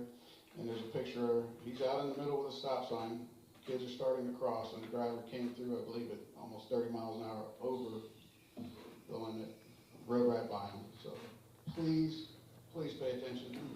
And it's a real safety risk, and we're doing our best to address it, and I think this will help. Thank you. Any other questions for the chief? I have one more. Go ahead. Yes, ma'am. So when the school buses pull out at the end of the day, one comes out and blocks the road, so that the others can go across the road. Well, for the first time in 30 years, I encountered that. I'd never seen it before. And there was a lag, and so I started to go. And she started yelling at me because I didn't, from where I was coming, I did not see the stop sign on her bus out because the way she flanks and comes out on 285. So it wasn't because I was trying to do something wrong. I had no idea that her stop sign was out and there was nothing else coming, so I started to go because of that stop. So I think there just needs to be a little bit something better when she pulls out to stop the traffic so all the school buses can come out, because obviously I didn't want to violate anything, but I could not see her stop sign. I'll look into it. It's like self-admission here. Yeah. Well, I was going to give a citation right here. Just ma'am, if you want, we can just open a tab for you. I think that would probably be for a lot of people. Well, I'm sure I'm not the only one that probably had that. No, that does sound a little bit dangerous, so we're looking at that. Is that afternoon or morning? Afternoon. Because I was coming this way, and one of the school buses would come out and halfway out and stopped Right. to allow the rest of the school buses to come out onto 285, and I stopped. And then there was nobody coming, and so I started to go, and she was screaming at me because her sign was, I didn't see her sign out. I stopped because the buses were coming out. So, anyway, I wasn't trying to violate anything. All right. Got any more questions? No, I'm finished. Not admitting guilt? Chief, you got anything else you want to say? No, sir. Thank you much. Thank you. All right, Papa Bear Laird.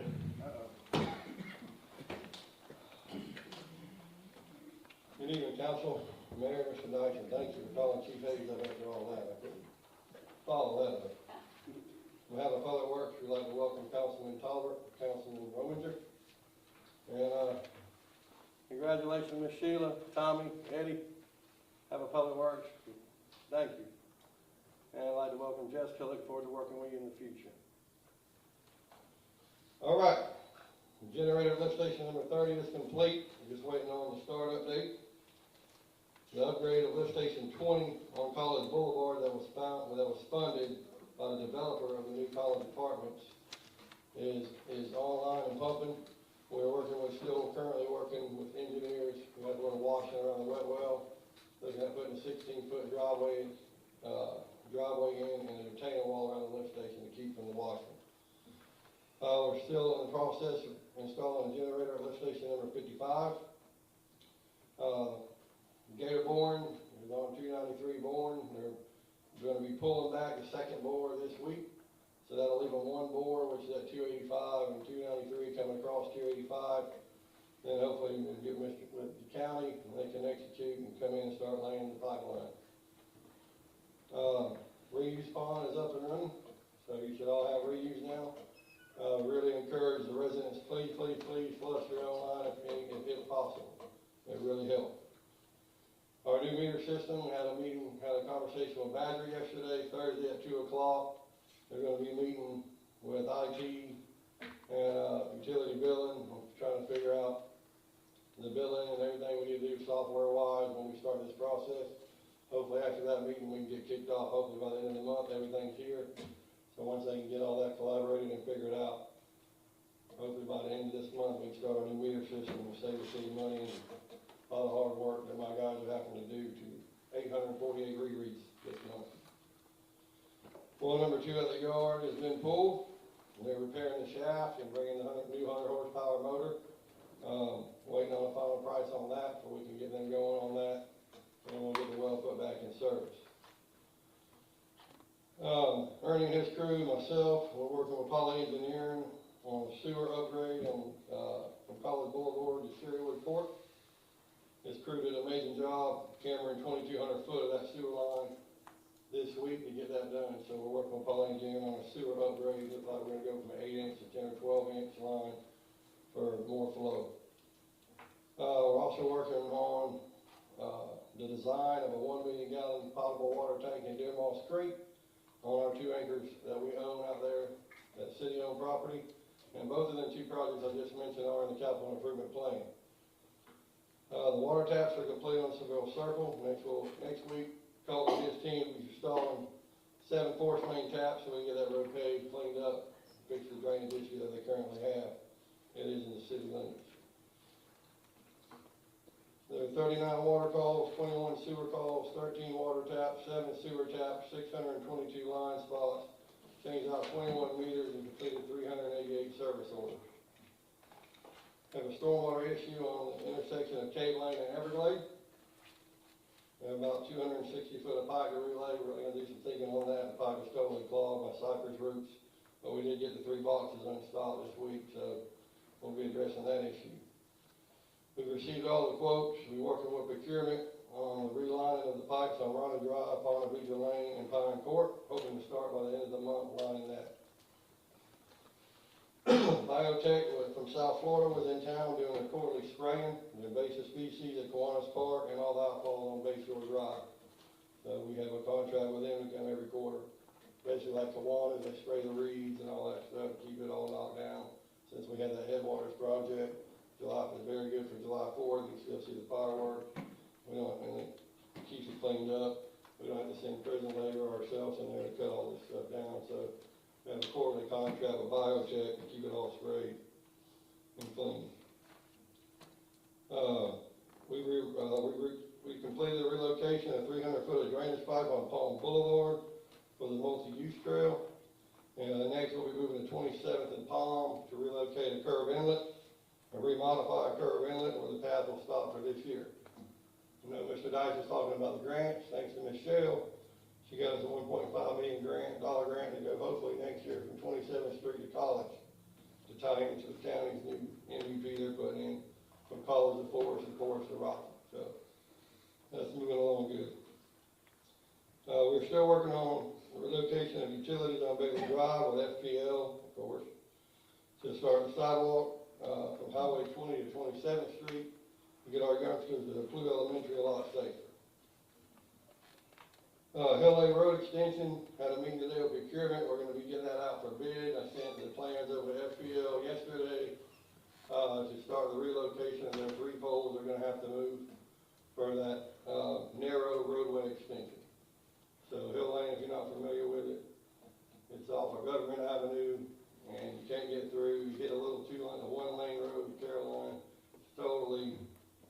unsafe. So we're gonna extend that road, make it a 2-lane road. You can come out on, down on Kelly, you can come wrap around Cadillac, and come back out on Government. A lot safer than coming back out on Hill Lane. Multi-use trail on Palm Boulevard.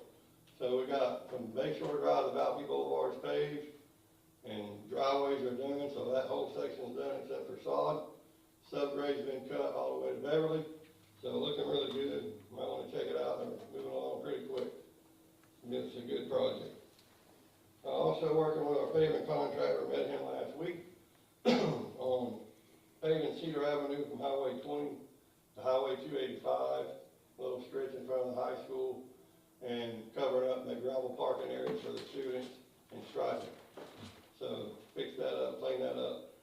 You know, saving a bunch of phone calls when it rains from DOT that we got rock washing and stay out of the way. You wanna do the honors on the next one?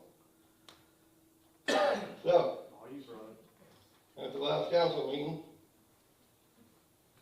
me and Mr. Dodge had a couple of discussions, and he reached out to Okaloosa County, and, hopefully tonight the mayor will sign an interlocal agreement for a new sidewalk on Valparaiso Boulevard from where we stopped at Maple and go all the way to Redwood. So they've agreed to do that with your approval tonight. Outstanding. We need a motion? It's later in the agenda. Yeah, we'll get it in. Have you read through it, there's a lot of back and forth, but thanks to Mr. Dice, we got it pulled off and we're ready to go.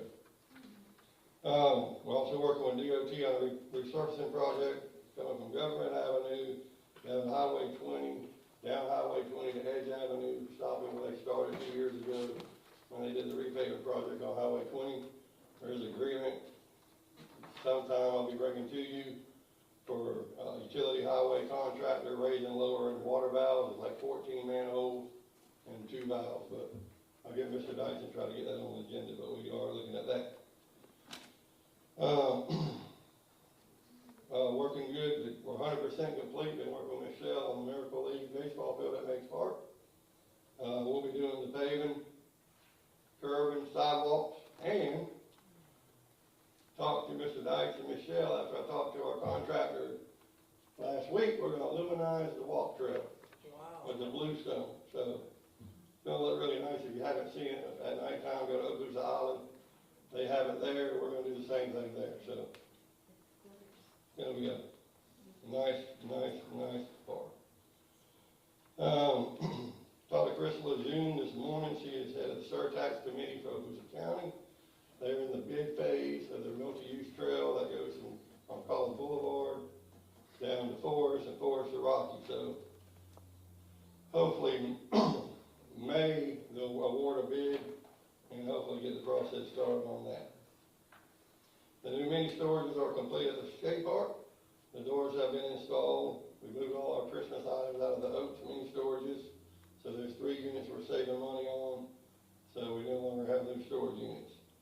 We're working with finance and their team, library, working with everybody in the city, trying to get away from storage units, paying them monthly fees, and moving everything and making room up there at the new storage facility up above the skate park. The roof of the senior center is complete. We've already got 1 bid here in the council chambers. We're waiting on another bid, so hopefully we can start the repair on this roof here, going from the tile side to behind where you guys are sitting. We have planted a new holly tree as a triangle for the 250th anniversary of the United States. I'd like to thank, I don't think she's here tonight, but Ms. Dr. Champion for working with the city on that project. Really good effort. So Monday, April 14th at 3 p.m., we have the ribbon cutting for that tree at the triangle located on Highway 20. Do you think we should park at the hotel? Taco Bell Hotel. The RN department is working on the renovation of the community development building. Should be done in about 2.5 to 3 weeks. So it's gonna be really nice over there for the community development. Once again, I'd like to thank the Church of Jesus Christ of Latter-day Saints. They did a serve day at the senior center, unfortunately, because of the lost daylight. They didn't get it finished, but they should be back This week, they've been painting the deck for us, all the way around the senior center. So they should be finishing this week or Monday. And then April 30th, they'll be back to do some mulch around the kids' park from 5 to 7, so they're doing a really good job of helping us out. Emerald Cove striping has completed the school striping on Palm Boulevard and the roundabouts and Chick-fil-A to Third Plant. Code compliance update for the month of March, there are 33 cases, 21 closed, 12 still under investigation. A lot of these investigations are still open, they're just nuisance vehicles or overgrown yards. Don't forget the egg dash this Saturday, starting at 11 o'clock. And, okay, last one, Eric Tosh, you here? Come on up. So. How you doing? So this is my favorite time of the evening. This is Eric Tosser, everybody. In the electrical department, he's been with the city 10 years. He does everything from electrical to AC to fixing commodes. Helps anybody in the city, anybody that needs a hand, he's there, works on all those stations. He fixes lawnmower, seen him today fixing a Kubota. I just want to introduce Eric Tosser to you guys, the electrical department, but he does a lot more, and appreciate it, and I appreciate having you down at Public Works.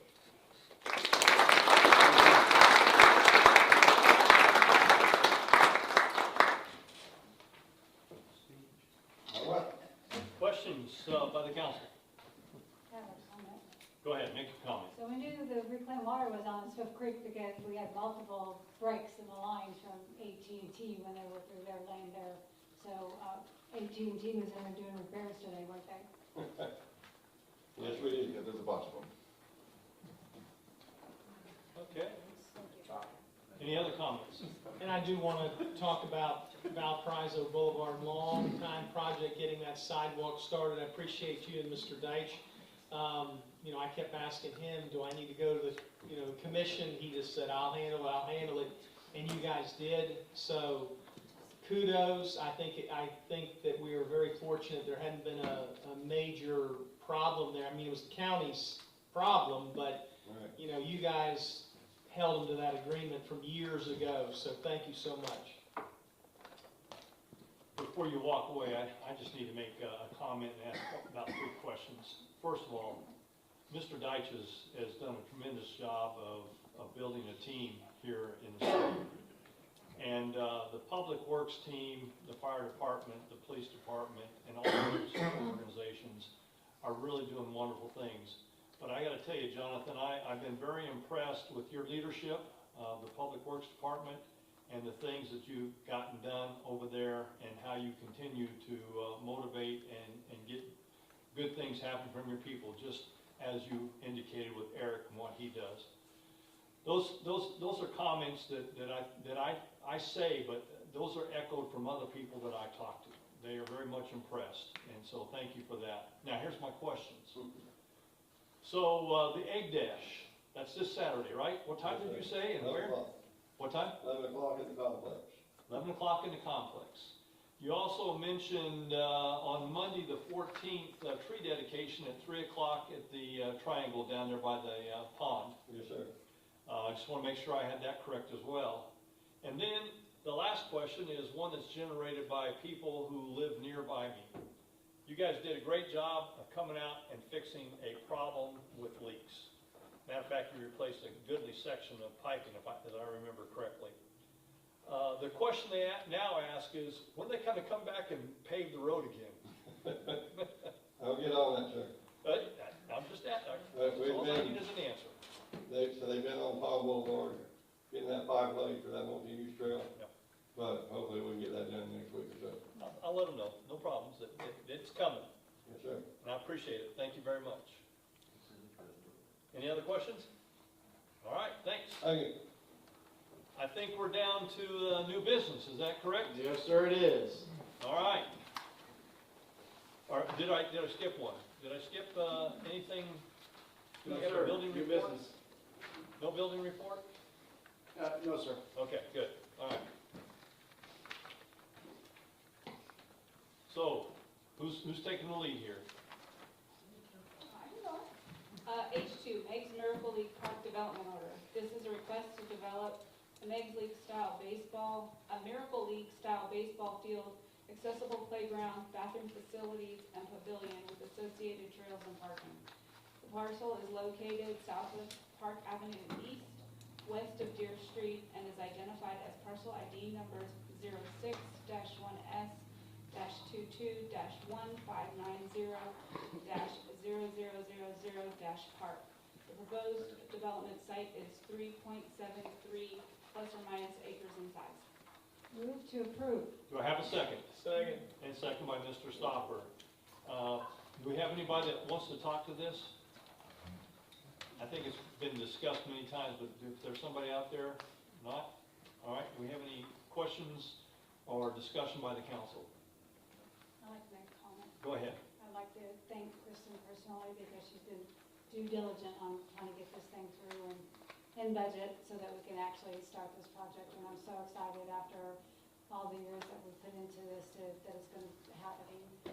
Hopefully, when do you think we'll actually break ground? A couple months, end of the summer probably. And the summer is close. I just want to tell you thank you. Yeah, that deserves an atta girl. Way to go. All right, Mr. Stopper, how do you vote? Yes. Mr. Rominger, Yes. Miss Alley, Yes. Mr. Schatzel, Yes. and Mr. Tolbert. Yes. All right, let's move down to the next one. Wawa Development Order, request to continue to May 13th, 2025 meeting. All right, so you don't need anything from us other than we're going to continue, motion? All right, we do. All right. To continue. All right, motion to continue to a time certain, and Mr. Tolbert just made that. Do I have a second? I'll second. Second by Mr. Schatzel. Any discussion by the council? All in favor, say aye. Aye. Any opposed, like sign. All right, let's move down to the next item. Gainer variance request, resolution 25-04-01, request to continue to May 13th, 2025 meeting. Do I have a motion to continue to May 13th? So moved. And do I have a second? Second. Second by Mr. Ominger. Discussion by the council? All in favor, say aye. Aye. Any opposed, like sign. Let's move down to the next item. City of Niceville Strategic Plan, Resolution 25-04-04, adopting the City of Niceville Strategic Plan. Do I have a motion to approve? So moved. And do I have a second? Second. Second by Miss Alley. Somebody gonna speak to this one? Not required? All right, good deal. Okay. Go ahead. This was brought up last month that we had distribution of the strategic plan. And I want to compliment all the people from the ISP, which I understand is an organization that is no longer in existence. But they did a wonderful job, all the directors, all the council people, all the city businesses that contributed to it. They have done a fantastic job in putting this plan together, and thank you for it. Yes, sir, they did do a really great job. And when you say they're no longer in existence as per the college, but I've talked to several members and they like what they do, and I'm sure at some point in time if they could pull it off, they would. Indeed. So, all right, I'd like to make a comment. go ahead. So this thank you is to David, because that was one of my priorities when he got hired, was that we get a strategic plan, because how can we build a budget if we didn't have a strategic plan, and now we have one, so thank you. Yes, ma'am. Any other comments? I guess now we'll hold you to it. Indeed. And I hope you do. Yeah, I'll make some comments, coming to the, I know this is, was presented last, or actually it's been kind of socialized already. A lot of great stuff in here. I did have some questions. The one thing is, what does an ideal day destination city look like? I mean, when you envision that? We've got so many great attributes and things that the city offers. I mean, kind of what goes in the box on that? It's a number of things, recreation for, in the years ahead, I'm hoping to build, a really top-notch sports complex for our kids, right, where we can have sports competitions where our families can stay local and their kids can compete here also traveling to Panama City, Pensacola, and Tallahassee. Kristen has just been doing massive work on the pier down at, in the Old Town Landing area. And so, that's a destination where people can come and we can have, food truck events and art festivals. And, it's really to create an environment where, the community can come together and do life together. Because we're lacking those spaces and we're trying to create them. No, I think that's great, having been a lifelong resident here, growing up and seeing a lot of the youth sports that kind of, we've got some great facilities, but they're really, could use some improvements and enhancements. Reading through the strategic plan, I did make a bunch of notes and things, but, it's kind of one of those things where, I was like, this is, I just want to know the meaning behind it. What was your real thoughts on it? And I appreciate that, because I think one is, with the goal in mind and set that, one is about the children and things like that. And I'd love to find ways that we can build that facility. The Sportsplex really is one thing. It already brings a lot of money to the community. I don't know if you're familiar with the Niceville Little League. I mean, they hold major tournaments every year. They actually moved to Destin because we weren't adequately, given facilities to do the things they did. So trying to bring those back in there. I mean, these are all great things that you have in here. And I really want to see these things come to fruition, and let's find a way to make this happen, to bring back that Niceville environment. I feel like we kind of slipped away a little bit, just because of lack of resources and things like that. But this is a great start to move the city forward for the next 10, 15 years. So great job. Thank you, sir. Keep it up. So the driving principle behind this is I came in July of 23, 1 July of 2023. I had a month to build the budget before I had to present it to the council, and I sat down with my leaders, and one of the first things I asked was, where's our strategic plan? And I got zero response. And so my next question was, well, if we don't know where we're going, how do we know when we get there? And so that's why that was the impetus for the strategic plan. And so now the strategic plan, as I explained last month, it gives us direction and guidance for the budget, for operations, for policy, for everything. And so what you'll see when we start doing our budget workshops here in the next few months is everything we do is going to be tied to some element of the strategic plan. And then eventually our IT system, we're going to be able to have, I hate to call it a stoplight chart, but all of the strategic plan elements, right? And where are we at, so the community knows what we're doing and how we are successful or failing at achieving the strategic plan that we developed. And so that is the goal. It's our guiding document that can drive decisions, both policy, legislative, financial, whatever, so that we can make forward progress to take the city wherever the council wants it to go. And this is kind of the foundational document for that. No, I think it's, like I said, I think it's great. Too, you talk about development in there with property and things, and with the mixed use and things, with available, we're pretty much landlocked. But with the orphan property, it's one of those things, I would love to see that all basically come into the city to be used in some fashion for the enhancements to the strategic plan. So, this is just awesome work that the team is doing, so congratulations. And I look forward to seeing our year-to-year progress. I'd love to see your little your stop charts there. It's going to remind me of working for the combatant commander, so I'll adapt that real well. Well, thank you, sir. All right, any other questions or comments from the council? I have one. Go ahead. So, new to this side of the table, long time that side of the table, I gotta say it, screens on the walls where they can see what I'm talking about, what we're talking about. I'm looking at the live webs, at the Google Docs, I can see, so we can present it, show it, socialize it, get it out in front of folks. I think we owe it to the residents that take their time to show up at these meetings to be able to see that stoplight chart, to have it visible to us. We're not talking that much money. I know you want a new building, I know we want a new building, but there's some 85-inch TVs that can be put on these walls pretty cheap. Chris Gear, 26, sir. Thank you. Any other questions or comments? I just gotta say something. First of all, I'd like to go a lot farther and see if we can get us some room back here. We're not hitting on this thing, but, 26, that's a terrible answer. I know the strategic plan is complex somewhat and detailed, but my favorite part is Niceville, yes, we are. Because everybody I talk to out of the state or whatever, they'll say, you know, I'll say Niceville, and they say, oh, is everybody nice there? Well, now, yes, we are. It's part of our motto, so I like that part. Yeah, I was gonna say, speaking of, you're going to Taiwan to, for a sister city, what happened to Nice, France? That was our sister city for the longest time. We abandoned them? I'm not familiar with that, sir. I know, Crestview has a city in France, they're sister cities with. Yeah. From what I understand, Nice, France was ours. Let's do both. Oh, is that right? That's news to me. We'll have to look into that, sir.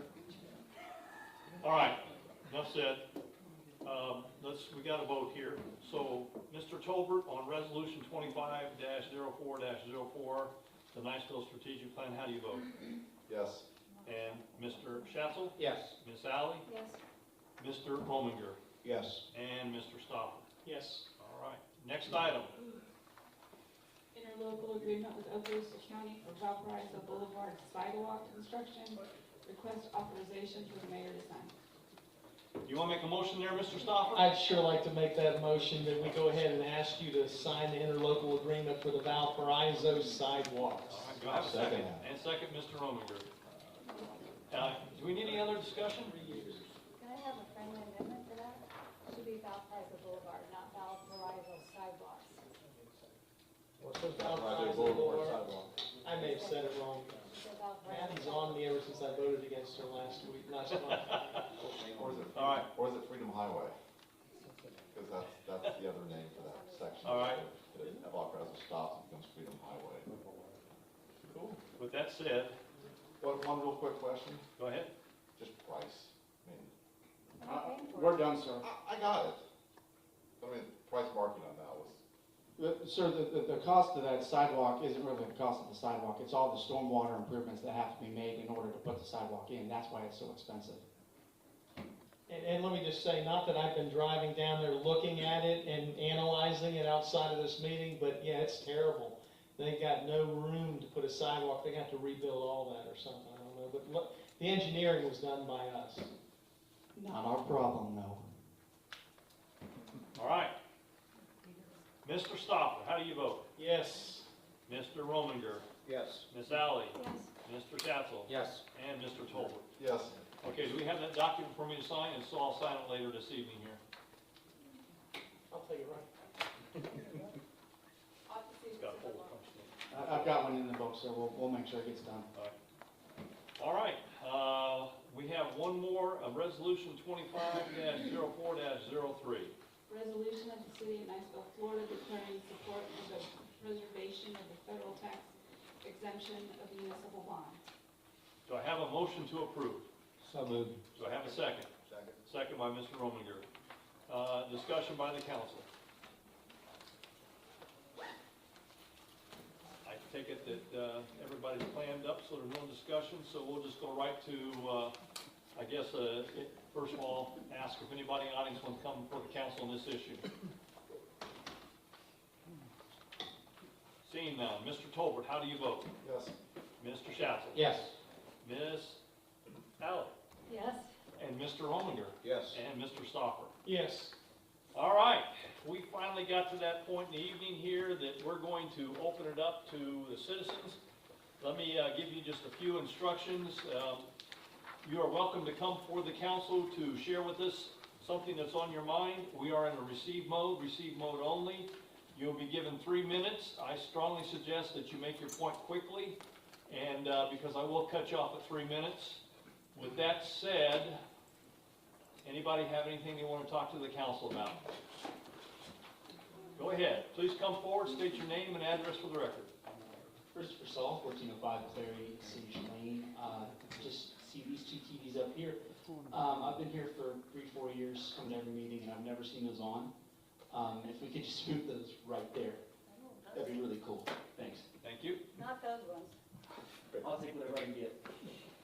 Would anybody else like to come before the council Please come forward, state your name and address for the record. John Yost, 1505 Big Creek Cove. And pursuant to the discussion of displays and so forth, as someone who's hearing impaired and wears hearing aids, I would appreciate an upgrade to the audio as well. Thank you. Thank you. All right, anybody else want to come before the council on any issue? I'm giving a pause here, just to check and make sure I don't miss somebody.